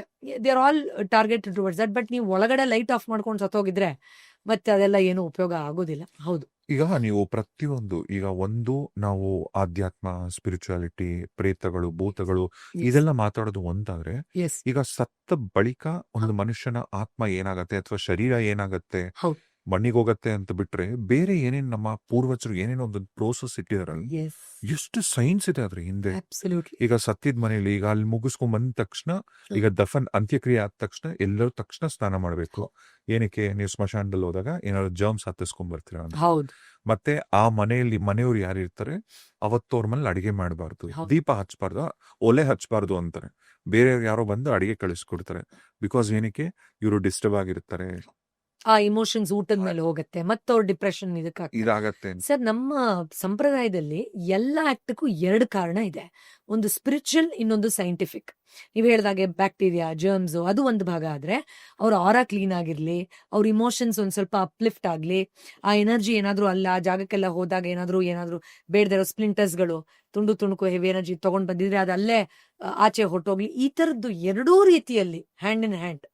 ಈಗ ಒಂದು ಅರ್ಶಿನ ನಾವು ಹೊಸಲ್ ಮೇಲೆ ಹಾಕೋದ್ರಿಂದ ಹಿಡಿದು ನೀವು ನೋಡಿ ಬೇಕಾದ್ರೆ ನಮ್ಮ ಸಂಪ್ರದಾಯದಲ್ಲಿ ನಿಮ್ಗೆ ಗೊತ್ತಿರೋ ಹಾಗೆ turmeric anti viral, anti bacterial ಅದು ಒಂದಾದ್ರೆ, ನಾವು ಅರ್ಶಿನವನ್ನ ನೆಗೆಟಿವ್ ಎನರ್ಜಿನ ದೂರ ಇಡೋಕೆ ಈಗ ವಧುವರರಿಗೆ ಹಚ್ತಾರೆ. ನಿಮ್ಗೆ ಗೊತ್ತಿರ್ಬೋದು, ಆರಾ ತುಂಬಾ ಸ್ಟ್ರಾಂಗ್ ಆಗುತ್ತೆ, ಅದೊಂದು ಪ್ರೊಟೆಕ್ಷನ್ ತರ, ಕೆಟ್ಟ ಶಕ್ತಿ ಹತ್ರ ಬರೋದಿಲ್ಲ ಆ ಎನರ್ಜಿಯಿಂದ.